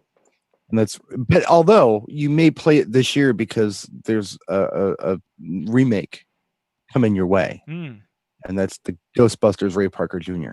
song. The Ghostbusters is coming out this summer. It's an all-girl cast this time. So Jenny McCarthy but no, Bill Murray's in it, but the girls who were the Ghostbusters are actually it's like three chicks. So, but you may see a resurgence on this song. Ghostbusters Ray Parker Jr., 1984, Yeah. was sued by Huey Lewis. Did you know that? No, I did not. Because they thought the progression was too much like I Want a New Drug. I thought Oh, Ray yeah. Parker Jr. ripped off I Want a New Drug, I could see that. and he won. That's a stretch. Yeah, I mean, I can see there's some But- similarities. But Huey got it. Huey won that lawsuit. Interesting. I did not know that. I'm going to jump to, we talked about this band a little bit last week, ELO. And Yes. in 1983, they came out with the song Rock and Roll is King. Mhm. And just a staple to have. Yeah. There's a 70s song with, we talked about last week. Don't Bring Me Down. Don't Bring Me Down. Yep. And now, of course, from the 80s, we have that. And really, the two songs, there's a little similarity, but you can definitely hear that there's a different influence or a different. There's a transition going on in the band, as you referred to last week, and you Yes. can kind of hear that in the music that came out in the 80s, definitely. And then you continue on as you're seeing some of their newer releases beyond the mid 80s, and boy, it's completely different. Again, I took notes and I actually went and did some research on that after you talked about it. The other one that's really good is Hold On Tight. Oh yeah, yep. Hold On Tight to Your Dream. That's another really good one that you could they're probably interchangeable. 1981 on that one. Yeah. Yeah, good stuff. Okay, what do you got next? 99 Red Balloons by Nina, 1983. Some of those you can't go wrong. This is like quintessential 80s stuff. When people say play some 80s and there's just not specific, you could totally do one of these. You could do Nina's 99 Red Balloons. Now, this is originally recorded in German, 99 Love Balloons.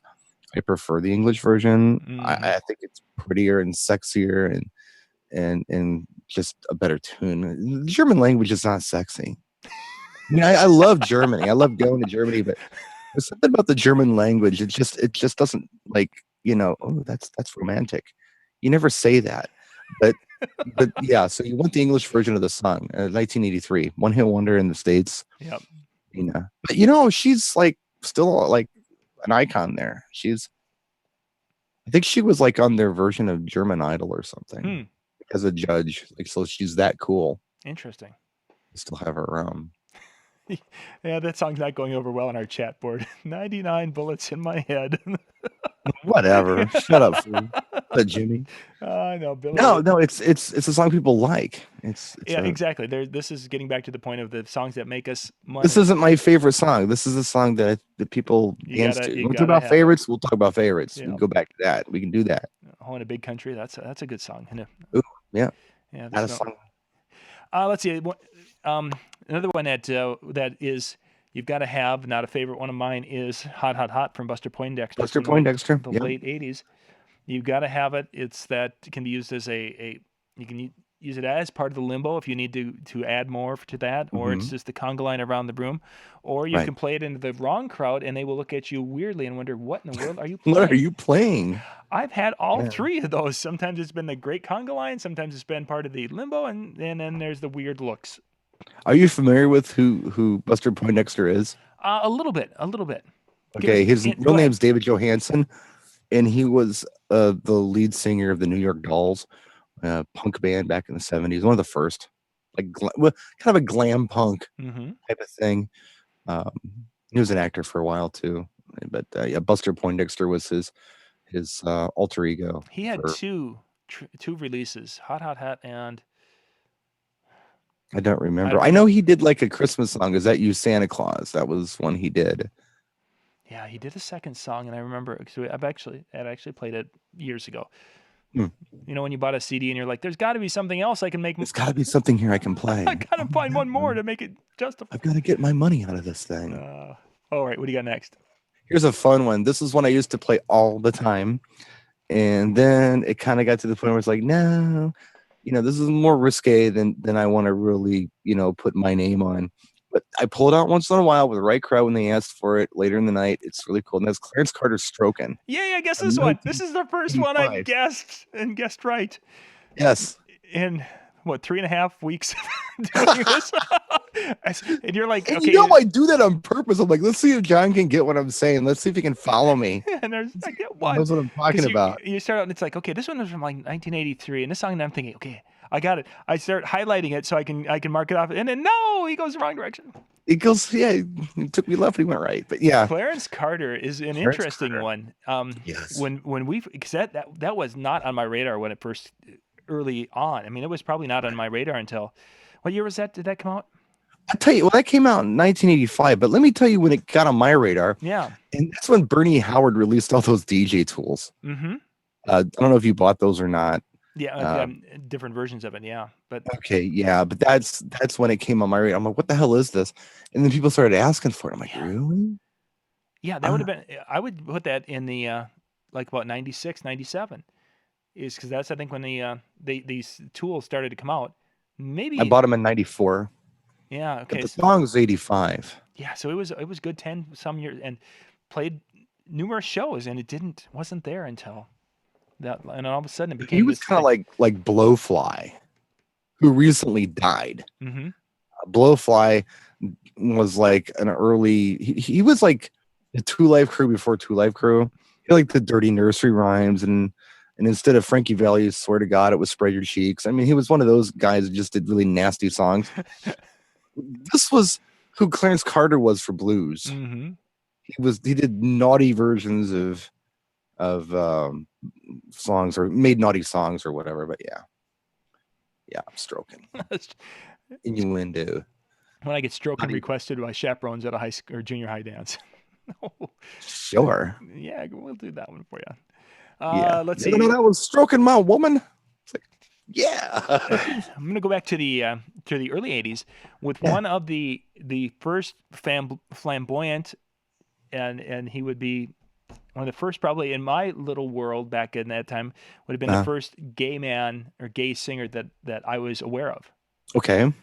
And this was going back with Boy George with Culture Club and Karma Chameleon, which is if of all their songs, which there's quite a few that came out in that era, would be the one that I think that has the legs that could be used at the right time in the right crowd. You're absolutely right. But you've got, I'll Tumber For You, It's a Miracle, Don't You Really Want to Hear Me? All these songs are really with that crowd. I mean, they were just a really kind of a hit machine there for a period of time. Even though, if you really think about it, it was pretty.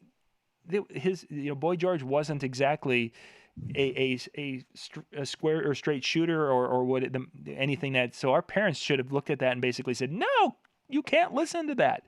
But that wasn't the case. It was so popular and so big. Well, the thing with him at first is they would say, "Why do you wear dresses?" He says, "I don't wear dresses. I wear long shirts." And they say, "Well, do you do drugs?" He's like, "Well, no. I'd rather have a cup of tea." Or no, something about sex or something about being gay. He's like, sex isn't something that interests me. I'd rather have a cup of tea. So they loved him. They ate him up. He was a role model. But in real life, he was a drag queen. He was a drug addict. He was, a gay man. But whatever. Who cares? Yeah, exactly. But they cared. For those of us who it was our first experience with, and now looking back, of course, we see that wasn't. But we didn't know. We didn't know at the time. We were naive. No, but Liberace was the first experience. Yeah, that's true. And I wasn't listening to Liberace music too much. The thing with Culture Club, the interesting thing is Kissing to Be Clever was a debut album. Mm-hmm. And it's interesting if you're familiar with the album at all, that's a ska album. And ska was really big over in England for a minute. Acts like Madness, they were a ska band, not Our House, the stuff they did before that, like One Step Beyond. The Police were a ska band. I mean, it was just a thing they did, and it was cool. And some of it crossed over to the States.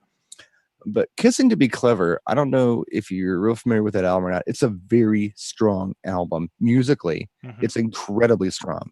I'm a big fan of that album as a whole. It's on one of those front to back, you're cool, you can listen to it. And I do occasionally.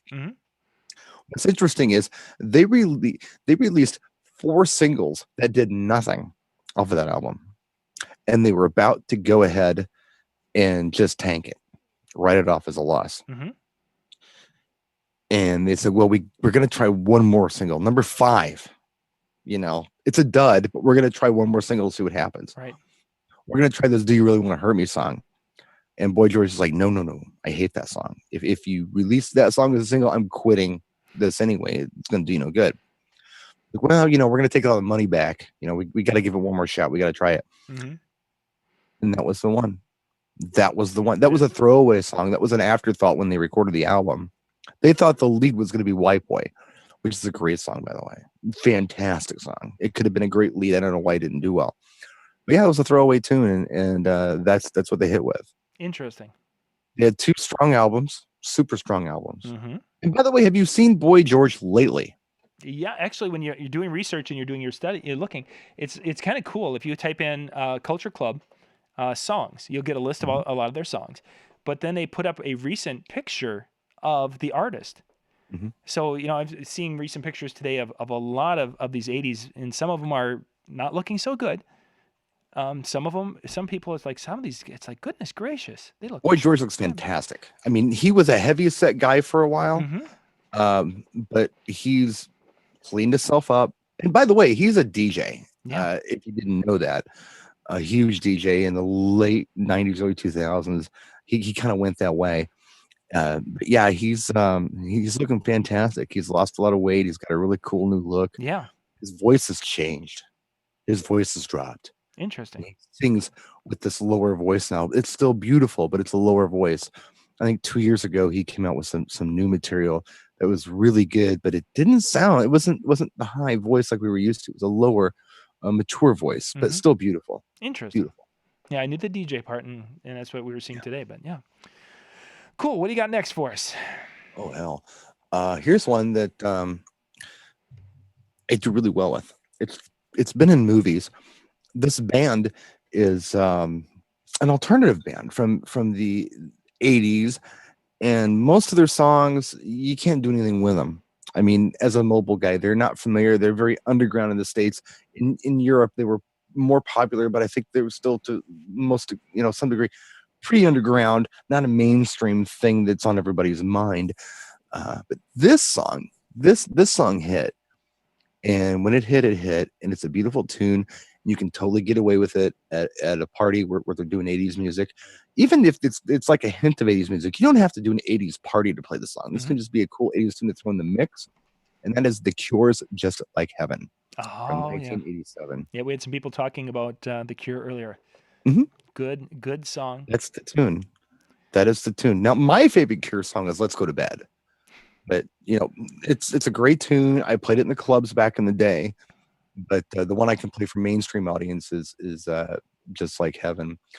And the counterpart to that one I found when I'm doing that set is a Depeche Mode song, Enjoy the Silence from 1989. They go well together. It's the same vibe. It's alternative 80s stuff. Sure. So a lot of people say you want to go personal Jesus with Depeche Mode. I think people expect that. I don't think they expect to Enjoy the Silence. Exactly. It's a great song. It's a sing along, and it's got a real nice spirit to it, just like Heaven does as well. Very much so. Yeah. Good song. That was one that I had. That was one of my first CDs. Actually, was the Cure. Oh, Kiss Me, Kiss Me, Kiss Me. Yeah, that was one of my first ones, and listening to that, I was front to back, in essence. Why can't I be you? Oh yeah. Good stuff. Let's see. Next, I'm going to go into the early 80s with some John Cougar. Or is it John Cougar Mellencamp? Or is it John Mellencamp? Depends on the song. It depends. We've got a variety. Hurt So Good is obviously the one that you need to have for your repertoire. But the one that would probably be that's your maybe earlier in the night, as we were talking earlier this night, about songs that are for later in the night when you want that crowd sing along and such. Jack and Diane is your money song. Also John Cougar, yes. Yeah, both of the American Fool album. But just solid tracks that you need to have, and they very easily both could be used in the same night without any problem whatsoever. I mean, it's good, solid stuff. I get a lot of requests for Jack and Diane, but I usually switch them into Hurt So Good because it gets a better dance floor response. But yeah, late in the night, they're singing and clapping to Jack and Diane. Absolutely. Yep. Some people are kind of slow dancing to it and singing to each other, and just a a money song because you're creating memories that people will be like, yeah, man, we had so much fun. Now, John Cougar is originally from Seymour, Indiana. Yes. There's a lot of famous people from Indiana. Michael Jackson's from Gary. Axl Rose is from like Fort Wayne. Myself, I'm from Richmond. So it's a solid state for talent. All the cool people come from. Yeah. All right, what do you got next for us? Should I stay or should I go by The Clash? Nice. Now, this is a rock tune. Mm-hmm. But it's familiar. It's one of those songs you can play like with Romantics. What I Like About You, you can play in that set, and it's a fun song. People know it. A lot of college kids know it. Have it. Mm-hmm. With The Clash, that obviously is the play one, but Rock the Casbah was just kind of a fun song also that I enjoyed. It is, and that's the one they usually ask for. But should I stay or should I go? Is like that. Oh yeah, I would play that one too. Yep, Rock the Casbah is it's hard. It's like Jack and Diane. It's like it's the most popular one, but it's not the most danceable one. Danceable one. Yep, that's how you go with the other one. Yeah, sure. Good stuff. Next, Rick Springfield from early '80s, and Rick Springfield stuff wasn't on my radar when I was growing up during that time frame. Except there was a senior high girl that on our bus who she knew all of Rick's as he was releasing these songs and such, and she would sing these things. And she, being that would have put me about a 6th grade boy. That you're very influenced by senior high girls. Oh yeah. So obviously Jesse's Girl is the main one that you need to have, and it can pretty much every event goes over well. But again, going to my time in the club, I would easily spend, in the course of a month, Don't Talk to Strangers or Love Somebody, or my personal favorite of them is Affair of the Heart, just because it had just kind of a little bit of a different feel, and it was just kind of a neat sound to it. So, it's on the album, is it Hard to Hold? I think so. Yeah, the movie was Hard to Hold. Yeah, I think that's when it came that. And the song that was Bob Teardrop, where they say Hard to Hold. From that Rick Springfield era, personally, Human Touch is my track. Oh yeah. But my favorite Rick Springfield song, it's actually on my favorite song list, is Love Is All Right Tonight off of Working Class Dog. Oh wow. That is a jam. We used to play that in a band. Yeah, I used to play an instrument. We used to play that one in a band, and that's like the tightest band in the world. If you know anything about music, listen to Rick Springfield's Working Class Dog, Jesse's Girl, and all those songs. That is some tight stuff. Mm-hmm. And that album is full of great songs like I've Done Everything for You. Oh, yeah. Done nothing for me. Yeah. It was a tough. He's going through. It's like, oh, that's great. That's good. It was just He's an interesting character. He's an Australian guy. He was a soap opera actor. He was on General Hospital. And he was a very nice looking young man, and people liked him. And he's like, well, I used to sing. And he did. He had some albums that he put out in Australia before he came to the States for acting. Well, you know what? You're pretty popular. Why don't you sing some songs and let's see what happens? Yeah, let's see what happens. And that's when high school girls started to find him. Oh, yeah. Crap, it's my turn. Let's see here. What do we want to do? There we go. Sorry about that. I'm not paying attention. Yeah, that's quite all right. I decided I was going to have a phone ring here. Oh, that's quite all right. Okay, here, I'm going to go ahead and do it. This is another song. This is Stockade Ken Waterman, who we talked about earlier, who produced Bananarama. Mm-hmm. Several other artists. They did some Dead or Alive stuff. They did this guy. And not a one-hit wonder, but this is the big one. And this is the one that I make no apologies for absolutely being in love with. Never Gonna Give You Up, Rick Astley in 1987. I make no apologies. That is a jam. It was a jam when it came out. It's a jam today. Rick is this little bitty dude, and he's got this very white voice, and it's behind like this, unapologetic disco strings that Stockade Ken Waterman put together for this wonderful track. And now it's a big joke, the Rick roll, whatever. Mm-hmm. But it gets play. Have it. Have this song, because people are going to want to hear it. Sometimes it's a joke, but sometimes, the joke actually turns into a good thing because it is a jam. Take that. Yeah. I was wondering how long it was going to take us to get that one. to get it. I've kind of been dancing around it. It's there, but I'm like, I'm going to save it for a minute. Yeah, we're going to kind of stay away from that. We're going to go to the King of Pop with the next ones. Michael Jackson. That on the must play, just a variety here. You've got Billie Jean from Hmm. early '80s. Beat It, not so much. I mean, yeah. But my personal favorite that I like to play is The Way You Make Me Feel. Yeah, Is mine. But the one that gets the most request is Thriller. right. So just a variety of Michael Jackson, and Michael's actually got a couple of his tracks from the was it I'm not anyway some of the early one of his '80s albums is making its way back into adult contemporary the charts. What Human tracks? Human Nature. That's Thriller. That was Thriller. I thought it was By the Thriller. way, own the Thriller album, everybody. If you don't, shame on you. It's the best-selling album of all time. It sold 110 million copies estimated worldwide. You're gonna play something off of it. There's 5 solid tracks on there that you could possibly play. Easily, yeah. Want to be starting something? Billie Jean, Thriller, Human Nature, um, PYT is on PYT. there. That is the tune. So if you've given him Don't Stop Till You Get Enough, and you've given him Billie Jean, and you've given him a Thriller, and they're asking for more, you could absolutely do The Way You Make Me Feel or something like that. Or you could do PYT, which I don't believe was even a single. If it was, I think it was an R&B single. I don't think it was a pop I was gonna single. say we You heard have it yeah, as a single? I don't know if it has a single, but we played it. Oh, you play it because I Yeah. mean everybody on the album they knew the whole thing. PYT is an amazing track that you can play Mm-hmm. at a wedding. Yeah, good stuff. Good stuff there. Okay, what do you got next for us? I'm gonna go with Caribbean Queen by Billy Ocean, 1984. It's a really nice song to play for weddings. It's Mm-hmm. for 80s stuff.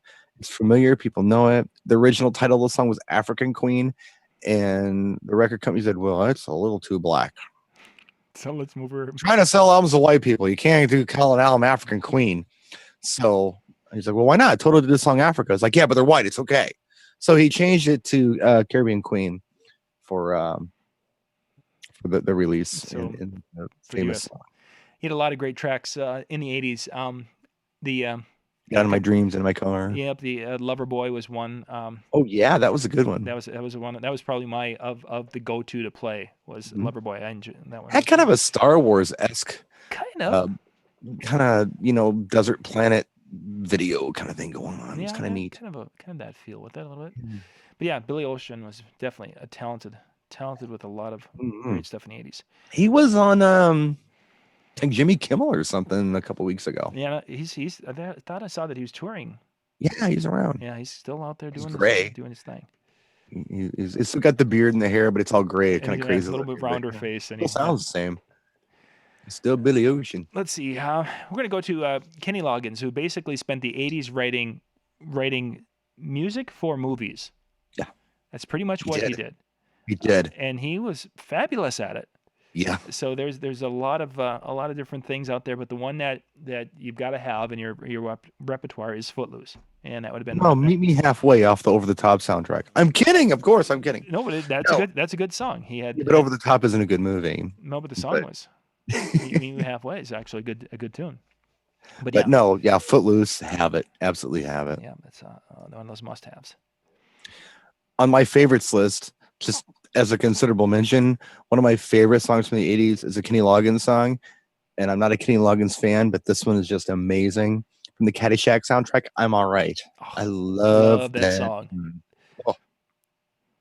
I can't play it loud enough. It's one of the few songs that I have that's actually on an SD card in my truck. And if I'm like feeling rather aggressive in traffic, I'll put it on. So yeah, love that tune. Good track. Well, as long as we're talking about singers that we like, that didn't make the must play, but this is kind of what you need to have. Sure. It. Howard Jones is just this little, kind of a quirky that people know his music, but I can listen to his stuff. His new song, "What Is Love?" No One Is to Blame. Things Can Only Get Better. Life in One Day. Life in One Day. Yeah, just a lot of stuff from Howard Jones, and I just he was one of those guys. He reminds me a bit of Sammy Hagar, because I remember this was like maybe it was during those weird in between times for me where I was single. Mm-hmm. Probably early 2000s, a friend of mine and I got tickets to go see a double bill of David Lee Roth and Sammy Hagar, which is Mm. really odd. They got together for this tour, and the Alpine Music Theater was like, I don't know, 10 miles from our house. So it was no big deal to go to the show. So we went, and I'm like, I'm there for David Lee Roth. I'm a David Lee Roth guy. He's going to do Van Halen tracks. I'm going to love it. But what they did was Sammy and David would like flip a coin and see who went on first. And Sammy went on first. I'm like, crap, I got to sit through Sammy Hagar for 2 hours before I can see David Lee Roth. And I was so impressed with this man, his catalog. I wasn't thinking that he had done as many songs as he did. Yeah. Like, holy crap. Oh, yeah, he did that too. He wasn't playing the Van Halen stuff. He was playing his solo stuff. But it was amazing. I forgot all about it. Howard Jones is this guy. He's the same way. I went to go see, what was it? Oh, geez. It was Human League, Culture Club, and Howard Jones. And Howard Jones opened. And it was like, okay, you know. I'll sit through Howard Jones. I'll hear the new song and What Is Love. And no, he went on for half an hour and every tune I knew. And it was a great song. And the crowd went nuts. And the Human League came on and they were disappointing. You know, it just wasn't as good. Because Howard Jones is just a fantastic performer. Interesting. Writer, musician, and the man's got a great catalog. Yeah. He's got greatest hits out there that I would highly recommend. Yeah, very much so. Yes. Very good disc. Okay, what do you got for a favorite now? Pop to that list for a couple. A favorite. And then we'll get done and we'll run the Yeah, we got some good ones. Here. Let's see here.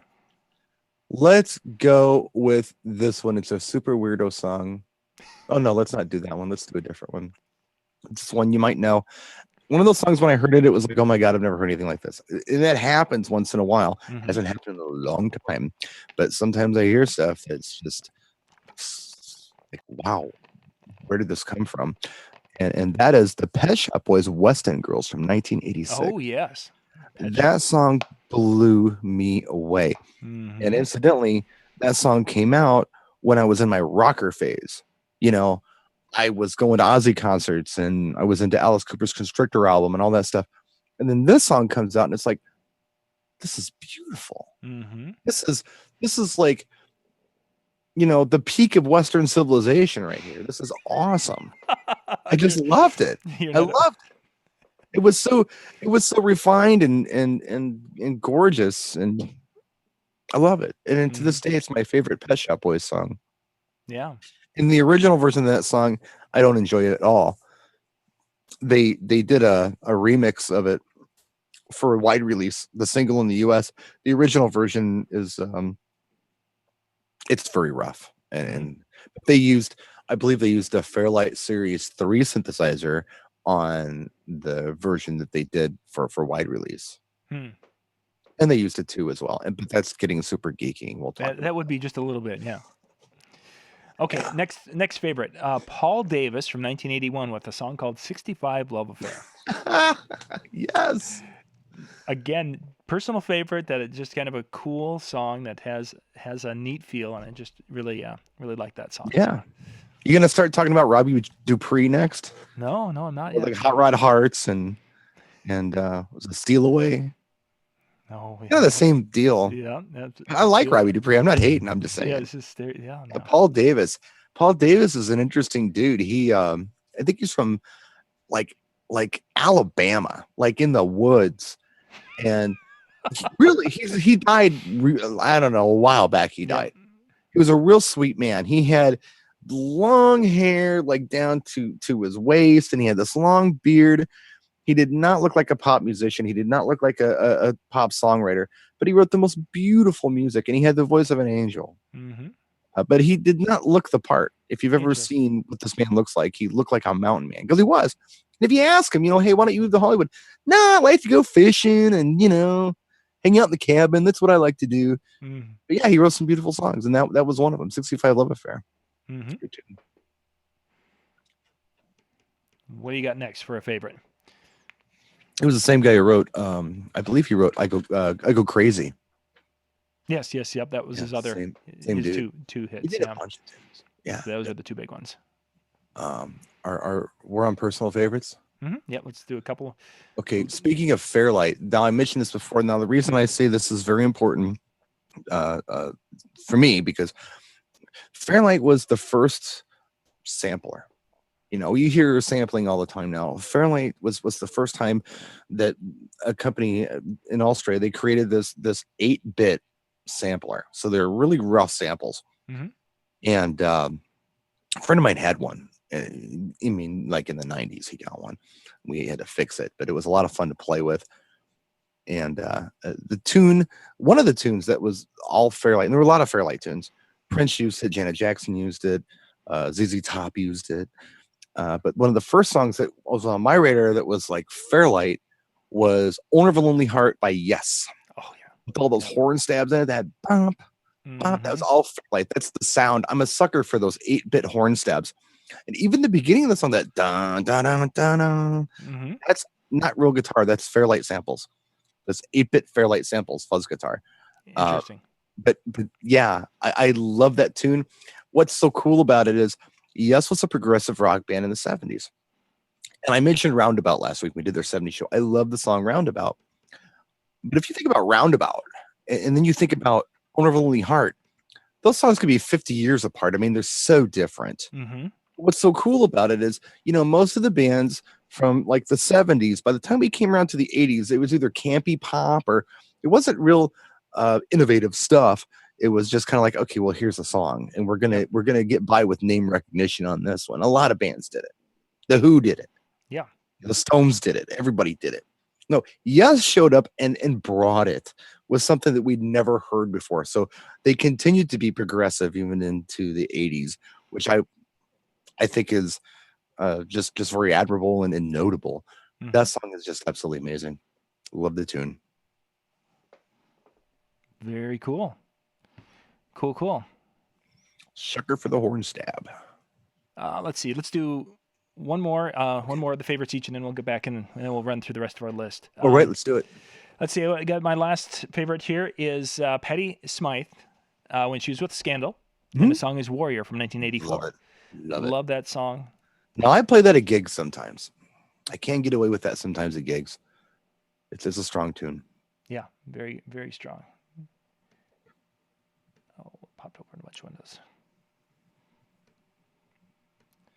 I'm going to go with the Trommeltanz. Huh?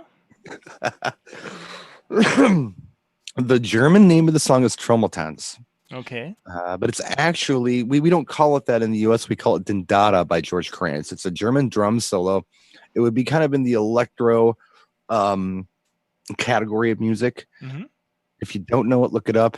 George Kranz, 1983, Dindada. It turned up on like Breakin' 2 Electric Boogaloo or something, but an amazing tune. It's a German drum solo, and it's like remixed.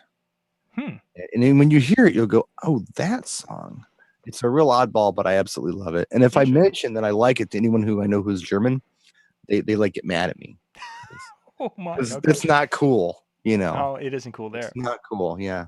Oh, interesting. What about Falco? Well, I like After the Fire, and but I really like George Kranz's Dindada. Like Trommeltanz, 9. Okay, fine. I'm not a fan. They don't like it. It's not cool. It's not legit. So let's see. I think I'm down to we're back to our must-haves. 1981, Stray Cats with "Rock This Town." 81. 81 is what I had it as. Really? That's when I had it released as. Yep. Well, for Speed came out in 1983. I'm just saying. How did it come out? It was Rock This Town and 16, 17 are damn near interchangeable. And they were both on the Built for Speed album that came out in 1983. I'm just saying. Yeah, Stray Cats, Rock This Town. They said it came out in the movie The Coyote Ugly in 1981. Coyote Ugly in 81. That's what it's giving me here on without that. 91. No, I'm thinking. Coyote Ugly is not. Yeah, that's what it's saying here. Well, maybe that's something British that I'm not aware of. Yeah, maybe it is. I don't know. Brian Stetzler, at any rate, great crossover tracks. You can bridge your 50s stuff with that, and your rock stuff with that. It was released on that 1982 album, Built for Speed. Yeah. 82 album. Okay, 83. So it was released January 29th of 1981 in the UK. There's where I came up with There it. we go. My bad. Mhm. Yeah, it was the UK. Sure. That's where I came up with the 81. We'll take it. I'll take it. All right. Good What do you got tune. next? Oh, that's a really good song, and I had that on my list too. It's a really good one. Yeah, definitely. It's one of those party songs that goes over well. Yes, it does. Across board. I'm gonna go with something that popped back on my radar probably about 5 years ago. Mhm. All of a sudden, people wanted to hear it again. It was probably in a movie or something, and I didn't play it when it was popular. I mean, I thought it was a throwaway song when it was popular. You know what we just talked about? Those artists that come back and they just do stuff because somebody will buy it because of name recognition. Yep. This is one of those songs in the 80s. This is a guy who was more of a 70s artist, I thought. And then he does this tune and it's very commercial. And I'm like, nah. But it came back and it's strong. And I play it and the millennials love it. And that's Take Me Home Tonight by Eddie Money, featuring Ronnie Spector from 1986. I didn't think much of it at the time, but I like it. I do like the song, and it gets a great reaction. I don't know where it came back from. I don't know what movie it was in, or what. I think there was a movie called Take Me Home Tonight. I believe there was, but I don't know if that's where it came from. I know since the commercial, he was in a commercial. Oh yeah. The 2 Tickets to Paradise. Yeah. And that brought some people coming up and asking for some Eddie Money. Yes. So I like Eddie Money. That song just was not one I would have thought they would have wanted. Mm-hmm. Maybe Baby Hold On or Shaken or something. Yeah, Shaken definitely got the airplay out of that back in our day. Let's see. I'm going to go to 89. Tone Loc, which we've gotten to see him at some of the DJ conventions and stuff before his voice was now his voice is shot. Yeah. But he had 2 songs back in 89. He had Wild Thing and Funky Cold Medina. Yes. It was like kind of left or right for a long time with which one you would play. I think it's that way again. I lean towards Funky Cold Medina myself. Okay. But yeah, right on. There's times where you go into some crowds and I play one and they're like, "Can you play the other one?" Yeah. So. Do you know what song they sampled for Wild Thing? Oh shoot! I know we've talked about this. I don't know if we have or not. Yeah, not on our shows here, but in a different when we. It's Running with the Devil by Van Halen. Yeah, there we go. We talked about this at Mystic Lake when we were there. Oh no, Jamie's Crying. That's what Jamie's Crying by Van Halen. That's what it is. It's Van Halen tune. That's about the only thing I remembered about it. Oh, how would that be? Yeah. Okay, what do you got next? This is a song that you can do a lot with. It's country, and it's pop, and it's a waltz. And one thing I hate as a mobile DJ is when somebody comes to me and says, "Can you play a jitterbug?" I don't know what the hell a jitterbug is. I put a gun to my head and I wouldn't know what to do. But it happens. The old farts do this crap to me. Once in a while they'll say, "Play a waltz." This is a waltz. Could I have the Stance by Anne Marie, 1980? Beautiful song. Nice song to have. Great song, across the board appeal. And it can be played early in the night when you want to fill that dance floor at a wedding. This is actually one of the songs that and I know this is going to sound cheesy or cliche, what have you, is that they'll start the song and now, gentlemen, take a look at your lady tonight. If she looks as good tonight as she did when you met her, this is the song to bring her out onto the dance floor. This one's for all the lovers out there. And they go crazy. So great tune. The only thing that bugs me about that song, lyrically, it's just a thing. It feels like the lyric partner was very forced in the chorus. Say, "Can I have this dance for the rest of my life? Will you be my partner every night?" It's supposed to be a 1-syllable word there, and they squeeze in partner.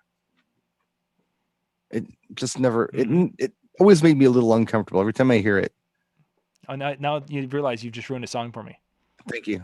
Yeah, I mean, I used to play thanks that. A lot, Brian. Yeah, thanks, Brian. Now screwed it all up. I loved it. Now you got me thinking about that. Don't make any damn sense either. Why is John back there cringing every time it gets to this point? We play Anne Murray. He gets angry. Just go. Twitch going. Let's see. I'm gonna go back to the mid to later 80s. Uh-huh. Well, actually, throughout the 80s with Def Leppard. Def Leppard had a variety of hits. You can't play 80s music without Pour Some Sugar on Me is Yeah. obviously the most appealing. Personal favorite with it is Photograph is my personal Oh, yeah, I favorite. love it. The one Pyromania. that the one that's the surprise for the floor is Rock of Ages. Yeah, yeah, that's pretty cool. And then if you're looking for a latter one, 92, they came out with Let's Get Rocked, which Yeah, if you need that, but I like that the surprise one because you can drop sure. that and people are like, and they hear that beginning of it and they're like, oh wait, what is this? Oh yeah, I like that one too. Photograph's hot. Do you do a lot of misunderstood song lyrics? Because I've blown it a couple times where it's like, man, I totally thought they said something Said else. this and said yeah. Since we can't look at liners anymore, Right. yeah, Mhm. that's when you now especially I find myself pulling up the cell phone. When So it what first is came out, I was like, what the hell? Pour some sugar on me. I could have sworn they were singing possum shooting all day. I don't know. I could have possum sworn if you possum possum shooting shooting all day, like, and they sound drunk. It's like, why are they drunk singing about shooting possums? I thought they possums were all day. British. Yeah, It's I like a didn't realize. redneck thing, man. I didn't. I'm like Daryl Dixon from The Walking Dead. Possum. Oh, that's so bad. What's your next song, man? Possum shooting all day. That's my next song. I love it. It's my favorite. Paper man. Right. Yeah. All right. What do we got here? Sorry, folks. We're clowning around. Let's see. Let's do Come On Eileen by Dixie's Midnight Runners, 1983. Nice. This is a song that you're going to get success with if these people are, Have a I pulse. don't know, if they have a pulse, they're going to Yeah. like this song. Yeah. Yep. Great tune Exactly. to have it. Great tune. Fits in. Kind of follows along the same lines as Safety Dance we talked about earlier. Yes. Is But it that sounds they like just. nothing. I mean, nothing sounds like Come On Eileen by the Dixie's Midnight Yep. Runners. You can't follow it up with one that's kind of like it. It was a one-off thing. Nothing's like it. It's Celtic. It's got fiddle in it. It's cool. And probably because of the timing and such of it, and not that this is on my list of the must plays, but Mhm. it kind of put in my mind the Frankie Goes to Hollywood with Relax kind of all fits into that time frame. Not that they go together Yeah. well, but that those are the songs when we would one was getting radio play, this was getting radio, and they were hitting on the charts about the same time. Just weird kind of eclectic songs that were popping up, and the sound was so unique, and you really don't hear anything like it Now, Come On since. Eileen is a bridge song too. You Oh can yeah, totally use this to put two things together. Top of a set. You can end a night on it, and they would go absolutely crazy. You could totally end a night on that on like this highest high note, and they would love it. So good tune. yeah, great stuff, great stuff. Let's see.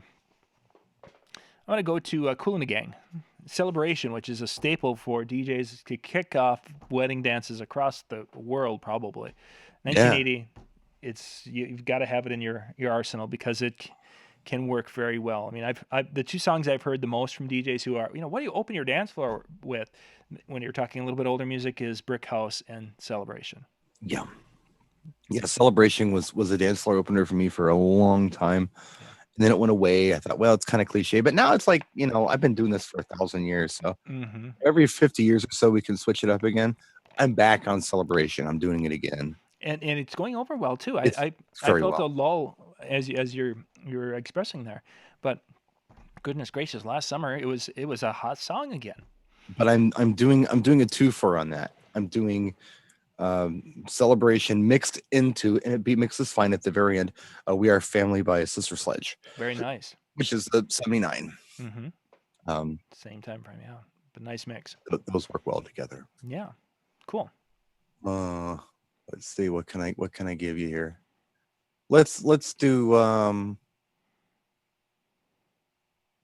here, this one I played for years too, and I haven't played it lately, but it still works very well because I cover a lot of ground with one tune, and that's Jive Bunny and the master mixers, Swing the Mood. That tune is it covers big band, it covers 50s, Yeah. a lot of things. There are a couple different versions of it. Yep, You can yep. The get a Dry little Bunny was. longer version, a little shorter version. I like the little shorter version, but I would open a set with that, and then people would make the comment, "Wow, you've played so many genres of music within the first 20 minutes. It's amazing. You've given everybody a little something." That song definitely helped me do that. For sure. Yeah, So definitely a staple in the DJ. One of those yes, songs that really didn't exist at events until DJs brought it in because you couldn't have bands doing that. yeah, They yeah. couldn't. I actually know the family who did that over in the UK. Real nice people, Hmm. Cool, cool, cool. and they still do mixes for DJs to this day. Nice, So nice. it's like DMC Music Service, whatever. They've got their master mix over there that you can get monthly or whatever. Quantized versions of popular songs or whatever. Mm-hmm. Yeah, Richard Lee is one of the guys over there who does that. Real nice guy. Very cool. Star on 45 would be. Oh my gosh. Yeah, there's people mentioning things. I want to keep going here. Wham, George Michael, Yes. before he was by himself, Right. had numerous hits in the mid '80s. But "Wake Me Up Mm. Before You Go Go" is That's the one. it's the one to go. In the United States, that's the one. Yeah. If Now you go over to Europe, it's different. there was But they released a multi. I think there were 4 versions of the song "I'm Your Man" on it was on a cassette tape at that time. yeah, But I've got one the of 12 those inch. versions was, I thought was just it was an incredibly cool mix of "I'm Your Man." I don't know where my tape is. Can't find it on disc, but it was Is it the just, one where he goes, "Now, where's the bar?" oh That goodness, one? I don't remember for sure. Because I have those. Yeah, I it have was. all the Wham mixes. If you know, Yeah, that was one of them that I had. I bought that cassette before we were DJing, and then Mhm. when it came time to when we were starting to do that, I was gone. I know I have the 12 inch, and then I've got like Wham the remixes or whatever. Yeah, yeah, like Oh, somewhere it's out there. I've heard a couple, but I've never bought it. So, sure. what do you got next? Let's go. Brass Monkey Beastie Boys, 1986. Good. Used to be either Fight for Your Right to Party or No Sleep Till Brooklyn, but the album License Deal is fantastic album just as a whole. Mm-hmm. Brass Monkey's one that it's not a long song, it's relatively short, and you can totally get away with playing this track. Yep. People will respond well to it. I think it has a wider appeal than Fight for Your Right or No Sleep Till Brooklyn. Mm-hmm. It's my choice. That would definitely be my choice, especially Yeah. with like at a wedding or something. Now, when I was doing the bar scene, Yeah. Girls Yeah. was this track that we do, and again, it was more of that surprise song, and people were like, oh, that knew the Beastie Boys would be like, oh yeah, I Now know my that song. favorite Beastie Boys song is "So What You Want" off Mm, Ill Communicate, or is that Ill Communicate? No, it's Check Your Head. That's the album. I like that tune, but I wouldn't play that at a gig. It's going to be Brass Monkey. That's the tune. yeah, Up doesn't tempo, good stuff. that funky monkey? Yeah. Yeah. Let's see. I've got a few more of basically, I'm working my way up to the big ones that we all have. Journey was huge. 1981 with "Don't Stop Believing" when that was Yes. out.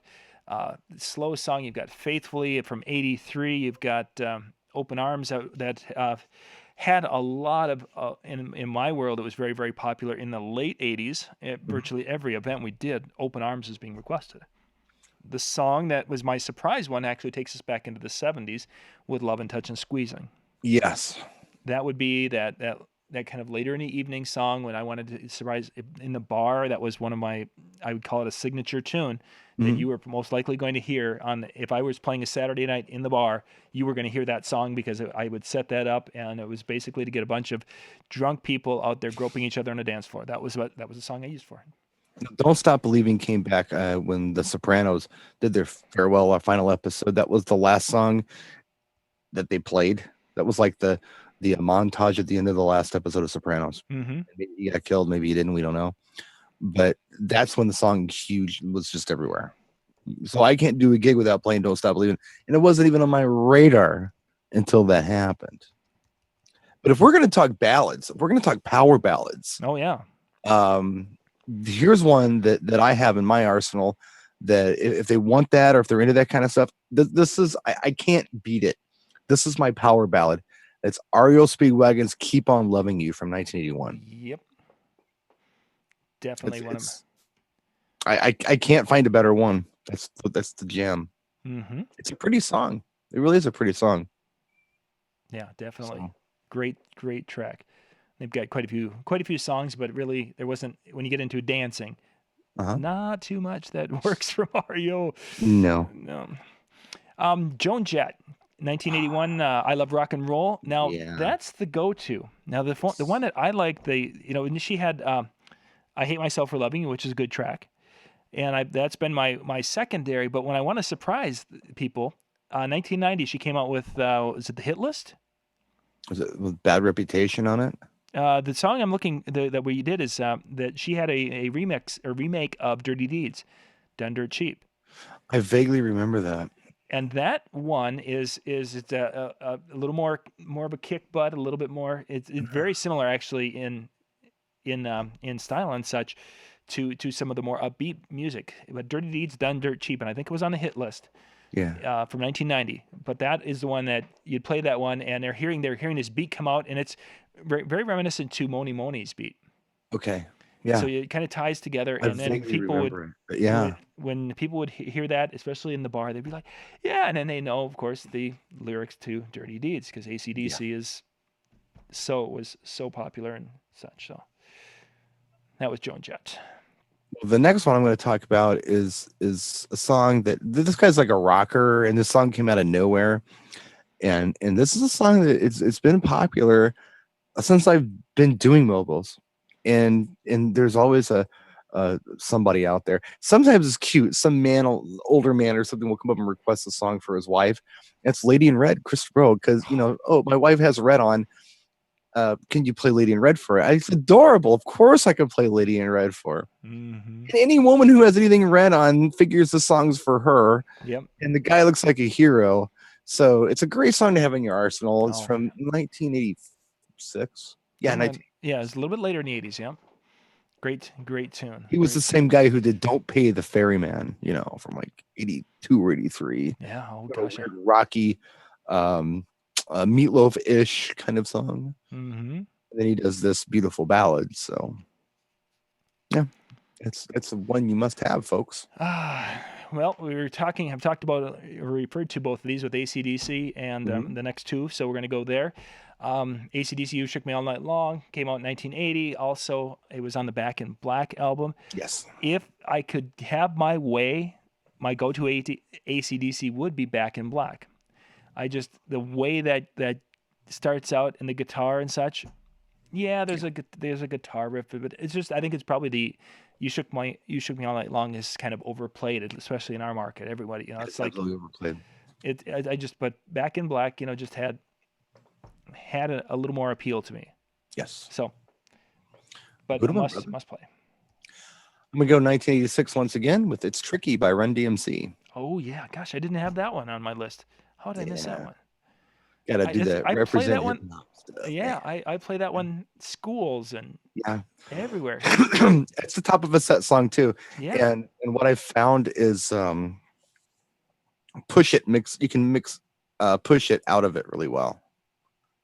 At the very end, there's like kind of a breaky drum thing. It's perfect. Mix push it out.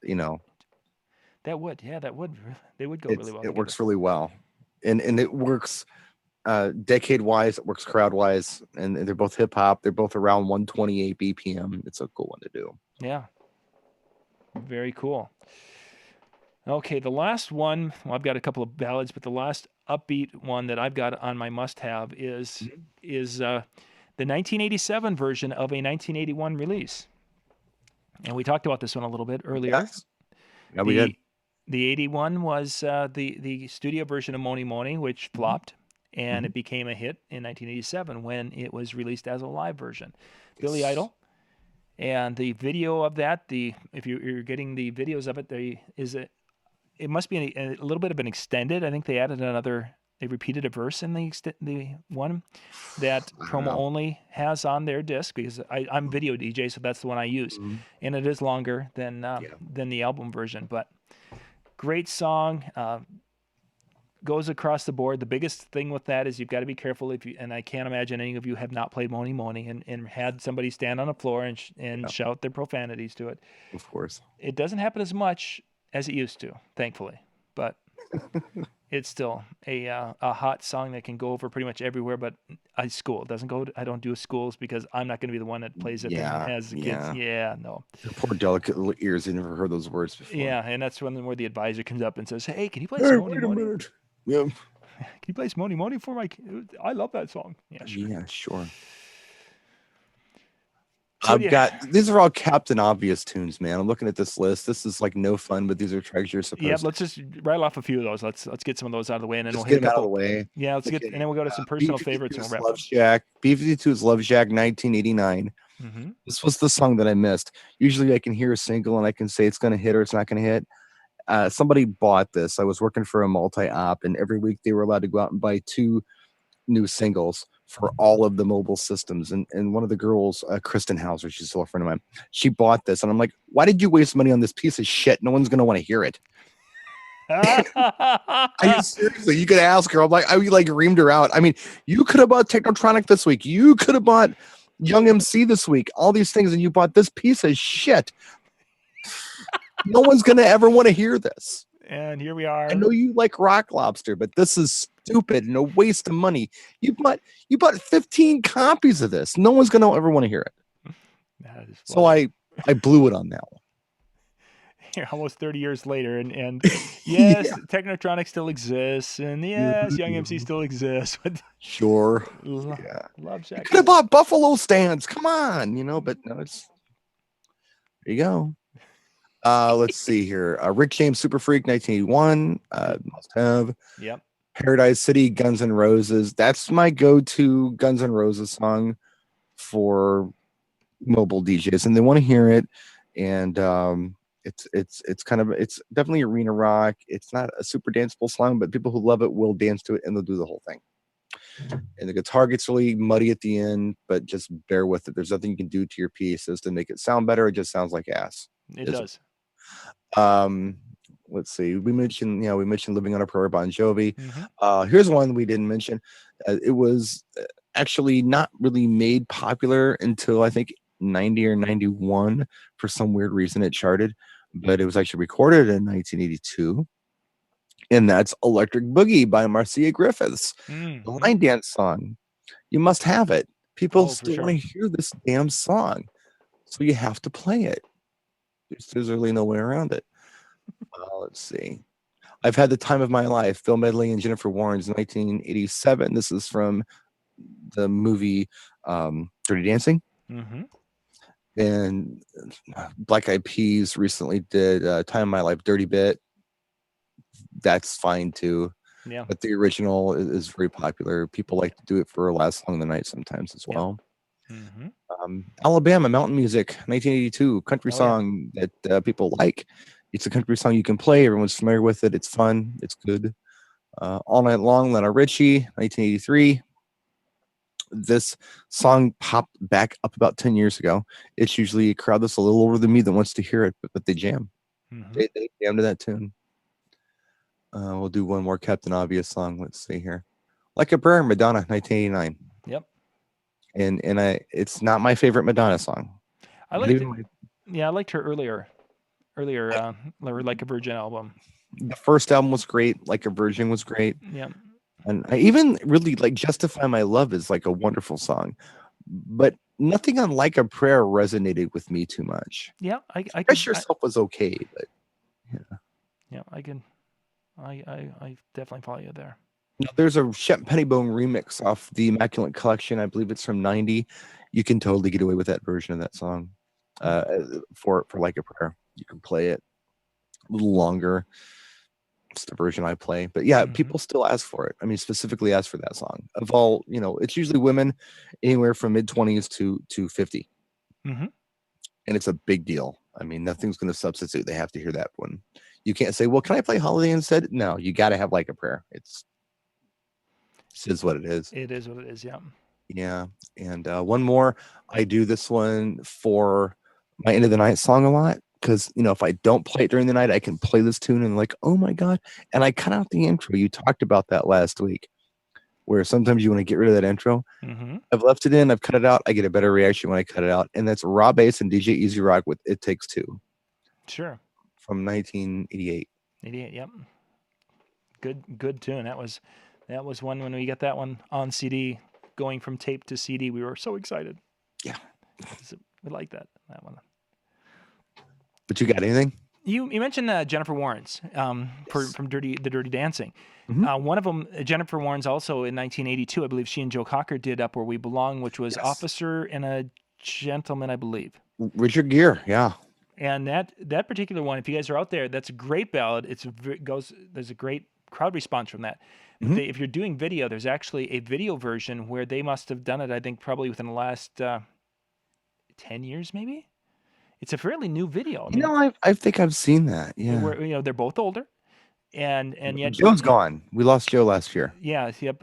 But I think I don't think it was within the last 5, but it might have been. But anyway, if you go and search, you'll be able to see that video. And that as I was listening to that version and such, it's semi-live because they're performing on a stage. But it was a nice. I enjoyed that. Slow songs. I've got a couple of slow songs that are must-have. Always from Atlantic Star. Nice. Definitely was one there. Van Morrison's Have I Told You Lately? I got it coming out in 1989. No. That doesn't sound right to me. So I was wondering what It's did the it Rod come? Stewart Was it version. Rod Stewart should have been in the early 90s.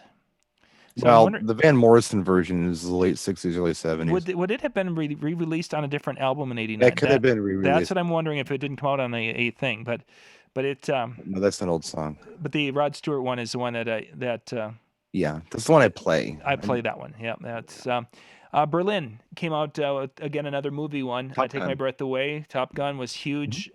My personal favorite would be either playing more upbeat, No More Words. This is actually I'm sure those weren't the big hits for Berlin in the UK. Well, my favorite song from Berlin is The Metro. Yeah, The Metro and Sex were both bigger. Sex on a Man. Yeah, that's they were way bigger in the rest of the world, but not here. Yeah, right. Not Take My Breath Away. And you know who produced that track? No. Giorgio Moroder, the guy who did all the Donna Summer stuff, and the guy who just did the Daft Punk stuff, and off the some of the stuff off of Get Lucky, and he just released a new album. It's quite funny. I think it's called 74 is the new 2021 or something like that, because he's got this beautiful album he put out last year. But anyway, that's Giorgio Moroder, did the whole Top Gun soundtrack. Great producer, Italian guy, cool dude. Cool. Just scanning through some of the if there's any other highlights that Dan Hartman in 1984, a song called "I Can Dream About You." Yes, off the Streets of Fire soundtrack. That was a fun song. Enjoyed that song. Kaja Gugu. Too Shy. Produced by Nick Rhodes of Duran Duran. We had people talking about Duran Duran. Yes. They were asking about it for Duran Duran. They did not make my must-have or my must-play. But Duran Duran in that early 80s definitely had a place in the pop charts.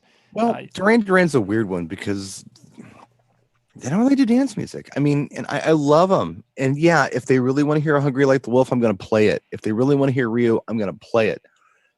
I'm a fan. I mean, and I know a lot about Duran Duran. I can riff about Duran Duran for an hour.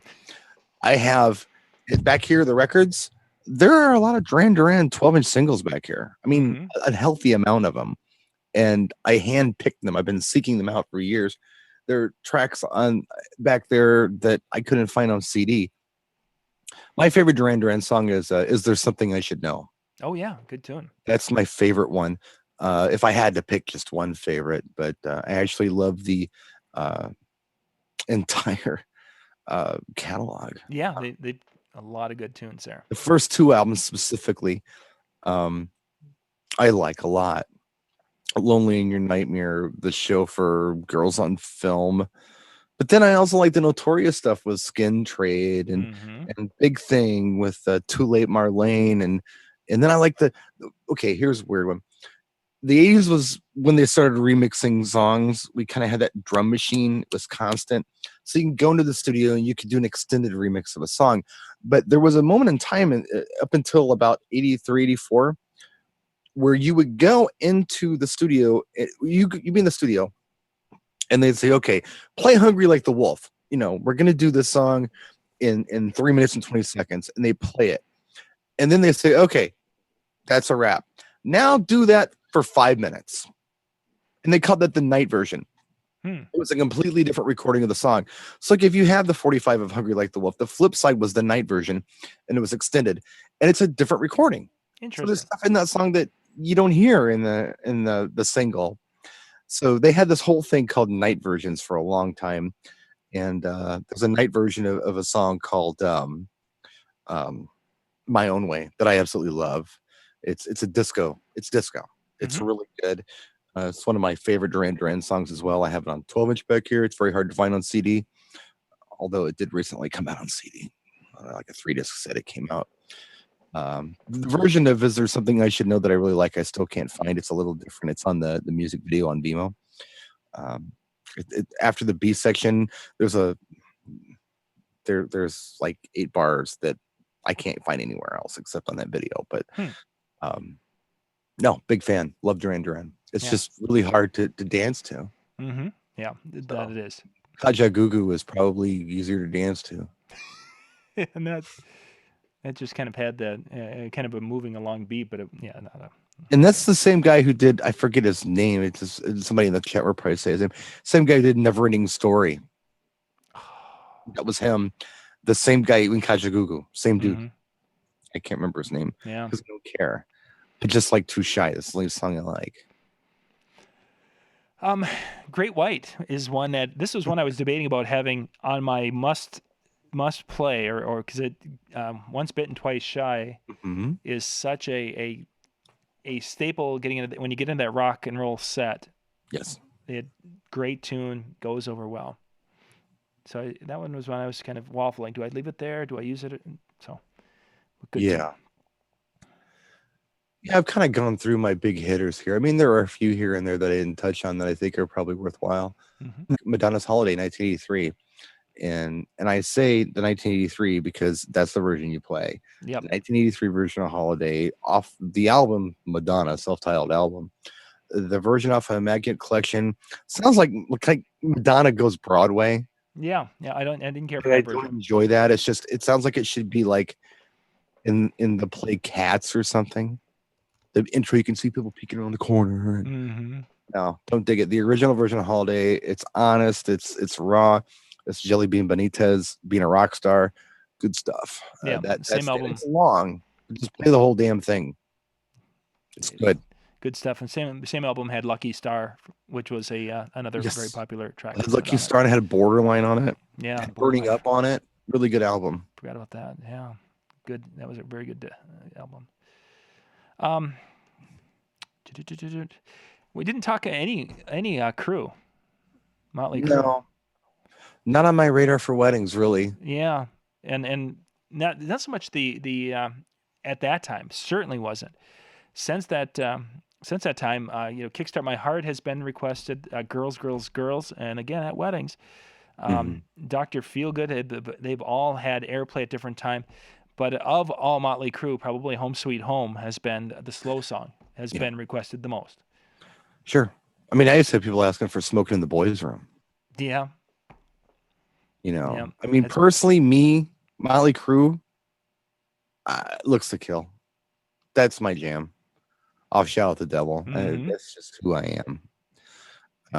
But yeah. More of a bar thing. And in the 80s, that was, I mean, I can't get away with it anymore. I can't get away with any Motley Crue anymore. Just here, it doesn't happen. Yeah, and it's got to be that right rocking crowd. Sure. It's, sometimes it's all about that crowd. One tune that if you have it, you got the right crowd. Another one of those songs, we first heard it and we're like, where the hell did this come from? Electric Avenue, Eddie Grant, 1982. Oh, I love that song. Yep, that's on my list of personal favorites. Yeah, it's a hot track. Another one I want to mention, I'm just kind of going through my list. I skipped a lot of stuff because my list was so big. Yeah. Must have, absolutely must have, is Conga, Miami Sound Machine. Oh yeah, for That sure. 1985. It could be you could have rhythm. Rhythm is going to get you. That 1, 2, 3, 4. It's just they had a variety of. The Conga just, I mean, the power of that song. And the recognition, people know that Yes. song. And I really like a lot of Miami. I mean, for a while it was the remake of Vicky Sue Robinson's Turn the Beat Around. That was the glorious. Yeah. Conga's just got this power. I don't know what it is, but people just go nuts for Conga. It's just one of those tunes. Let's see. I had one here. This one actually surprised me. I didn't realize that these kids had come out in the late '80s with the New Kids on the Block. I thought they were in the early '90s, which a lot of their tracks were hit, but they came out in '88 with their You've Got the Right Stuff and Hanging Tough. Yes. There's a remix of The Right Stuff that they used to play on like the R&B radio station or the hot, like they did all the energy stuff and all that. It was really good, really solid. I didn't like the band, but I really did enjoy that remix of The Right Stuff. It was a little faster, a little funkier, and I don't think I even own it, but I've seen the music video on YouTube. It's pretty good. Yeah. The cool version of that song. It's like, do I really remember that being that cool? Go back and listen. Yeah. No, maybe I don't know. Yeah, pretty neat. I kind of like it. It's Raining Men, The Weather Girls, 1982. I've gotten a lot of requests for this one lately. Yeah. It's coming back. I don't know why. I've seen it. Yeah, it was. Where was it? One of the talk shows. I don't think it was a View, but a show similar to that. I know they were using it. Could have been. Yeah. The Talk or the. Oh, were they okay? The Gossip. I think it was used. They've been using it there as one of the fillers. But anyway, who knows? Here's another one that I debated about putting it on the must play or just on the that I've got it. You got to have it in your repertoire. Quiet Riot from 1983 with "Come On Feel the Noise." Yeah, that's a fun rock tune. It is, and it's a really fun rock tune. I think that's a oh wow kind of rock tune you can put in that rock set. And kind of a twofer on that one is that kind of fits in somewhat with Twisted Sister. We're Not Going to Take It. Yeah, it does. And they kind of go together. The interesting thing is back when I was in school or those years around there, I would have, when the kids were jamming out to those things, those are the kids we look down upon. It's so funny. Some of the songs that that are so popular, Lori and I have talked about this, is that those kids who listen to that stuff, listen to Kiss and Motley Crue and different things, as the athletes in school, we kind of looked at you athletes sucked, man. You were the guys who just screwed with me on the bus all the time. I didn't like you guys. We were just jerks, man. You were a bunch of jerks. And I got payback when I started DJing in nightclubs and you guys wanted to bring your dates out and get comps at the club and I was a rock star. It was like this sweet revenge. Now I'm the cool guy. No, you're the balding asshole. Sorry. Next on my list is Bizarre Love Triangle by New Order, 1986. Nice. This is a song that you're going to play for the right crowd. But if you've got that crowd, they want Depeche Mode, they want Erasure, they want The Cure's Just Like Heaven. If you've got these people, play the song for them. They're going to look at you like you're a hero. Because this is an amazing tune. Now, Blue Monday is their big one, and it was one of the best-selling 12 inches of all time when it was released. But Bizarre Love Triangle is a little more up-tempo, a little more mainstream, familiar to the U.S. crowd. So that's the tune I would do. And I would do the version off of Substance 1987. I wouldn't do any kind of goofy remix that pops up on anything. I would just on that one. Let's see. I had a couple here that I wanted to... some fairly one-hit wonders here. Ready for the World, Oh Sheila. Nice. That's a Motown label thing. Fun tune. Shannon with Let the Music Play came out in '84. And then I was Apache from Sugar Hill Gang, 1981. Was that 81? Yeah, probably. I was surprised at that one. Probably was 81. That one surprised me. That's a good one. Yeah, good. I mean, Apache is a song that wasn't on my radar at all, really. When Sir Mix-a-Lot did the Jump On It thing years later, that became the song for the dance. Yeah. But pardon me. Yeah, that's like really good one. Hmm. Are you doing personal favorites? Or are you going down like a No, must play? yeah, I'm going through some of my favorites here that I That's what I thought. Okay, so it's my turn to go through some yeah. favorites. As we're wrapping it up, I guess. Yeah, we'll Uh, probably try to wrap up here in about 5 minutes. let's see here. Every Day is Halloween by Ministry, 1984. Popped up on a. Ooh. Oh yeah, you remember that tune? Oh my goodness gracious. Yes, I do. Popped up on a Budweiser commercial in about, I don't know, 86 or 87.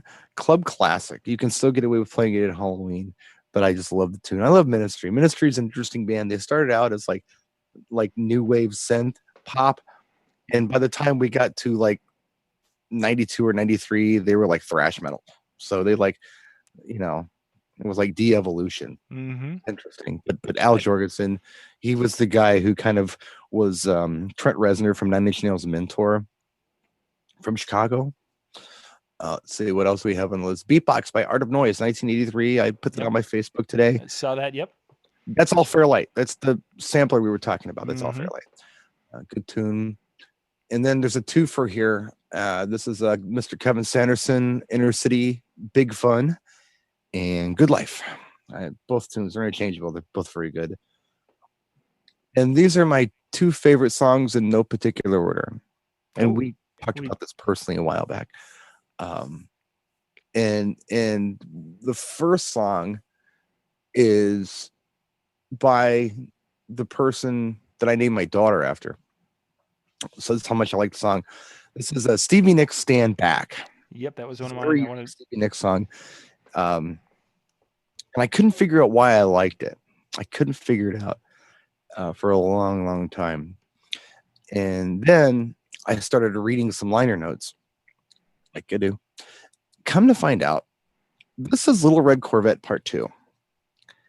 And I thought, what? I listened to Little Red Corvette and Stand Back side by side. It's the same song.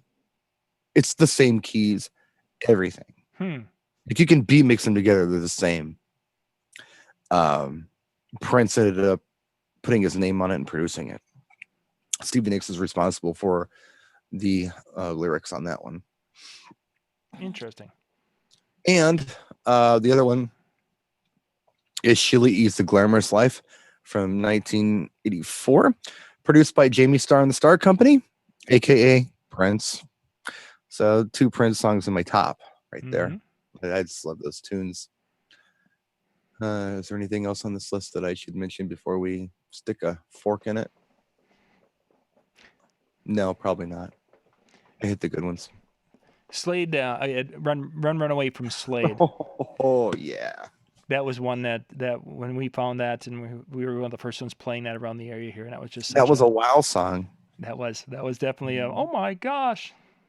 What is this? Where did this come from? And I wasn't familiar with Slade from the 70s. Yeah, Who I like now that I know them. And they did what? Mama, We're All Crazy Now. And didn't they do Come On Feel the Noise too? I think they did. Yes, they did it. Yeah, they did that originally. So yeah, interesting band. Huge in England. Yeah, just huge. A little bit here, but that was one of them. And again, gang, there's a lot of songs that there are. We've got songs on our list and such. We'll put these up. The list won't fit on YouTube, unfortunately, because there's a 5,000 character limit. And last week when I pasted it in, it's like neither of our lists fit. So really, yeah, I'm looking here. I have Jesus, yeah, because I have 867 words. Yeah, exactly. Yeah. So what we're going to do is we're going to put a few of the like our top picks. We'll put those in the description. Then we'll have a link there that'll take you to the page on the website that has the full list. So you can go and see the full list and copy those and take a look at those, use them for reference. Look at them and say, gosh, you missed 10 more songs. I'm sure we did. There was so much to cover in the show. If you're watching, and I apologize. I mean, I tried to cover as much as I could. But there's so much. I mean, there's so much. There were complete genres that I skipped. You know, I didn't even talk about. I didn't talk about freestyle. I didn't talk about electro. I didn't talk about these things, and I so should have. Yeah, there was so much out there. And again, if you guys are watching and you have any questions or comments or there's songs as you watch this and you're like, hey, there's some things that you missed, put those in the comments down below the video tomorrow. Not tonight, because tonight you're on the right side and those don't show up. But tomorrow you'll get to be able to put those in the bottom. Please, if there's some things, share those, because there's a lot of DJs who are coming here looking for ideas and such and sources for 80s tunes. Share your ideas. Share ideas, because that's what we're doing here to help you guys, and you can help us. Some of the things in the chat room that have been really kind of cool, because that's kind of brought us up to speed on some things that we've forgotten about. So now I'm gonna have to figure out how to use this chat room, because I don't even see it. yeah, if you're on the YouTube page, it's on the right side there. Oh, I'm on the okay. Well, yeah, I got a lot of windows open here. Yeah, but it's also distracting, because you're trying to. Right. I'm looking at the camera here. I'm looking at you here. I'm looking at me here. I'm looking at my list up here. Exactly. I need one more thing to look at. That would be awesome. Thank you, John. Good stuff. So, thanks. I'm just putting a note in there. What are we going to do next week, John? Are we doing it next week? We've got one more week, and then we've got Mobile Beat. So we were going to get into the 90s. I won't be at Mobile Beat, by the way, if anybody's asking. Yeah, we have to pause for the week there. I think we're going to get into the 90s and kind of go into that a little bit differently, because there's so much music that's not danceable or dance floorable, or even it's listening music only. Oh, so, I think I could do a solid 90s dance list. Oh, I think we can. I think we're going to do is next week is probably stick more towards the 90s dance music, as opposed to getting into, and then some of our personal favorites. But there's a lot of great music that might not be our favorites, and it's certainly not danceable. The 90s had a lot of music that we were getting requests for at events, and it's like that. You can't play that. We'll see what it looks like. You do your list, I'll do my list. Yeah. We'll throw them up against the wall and see what happens. Exactly. We've done well so far with that concept. I hope this is cool, guys. I hope you enjoyed it. Please let us know what you think. If there's something that we can do to improve, let us know. I know the shows are long. We're just trying some different things, having some fun. This is us enjoying ourselves. Yeah. This isn't like work. We're not promoting anything. We're just kind of having fun and trying to share. So I really appreciate you guys watching. Yeah, definitely. It's good stuff, Brian. I appreciate your passion and your knowledge and such, because it makes it an interesting show. Otherwise, it would be just me making a list, and that would be just it. Wind them up and watch them go. Great stuff. Once again, ladies and gentlemen, comments down below. If you like what you see, please give us a thumbs up, because again, that tells us that we're on the right track and you like what we're doing. We really appreciate it. But that's it. We're gonna wrap it up. 2.5 hours tonight. I know, Jesus. Turn this damn thing off, John. They've had enough. All right. Thank you very much for watching, ladies and gentlemen. Good night.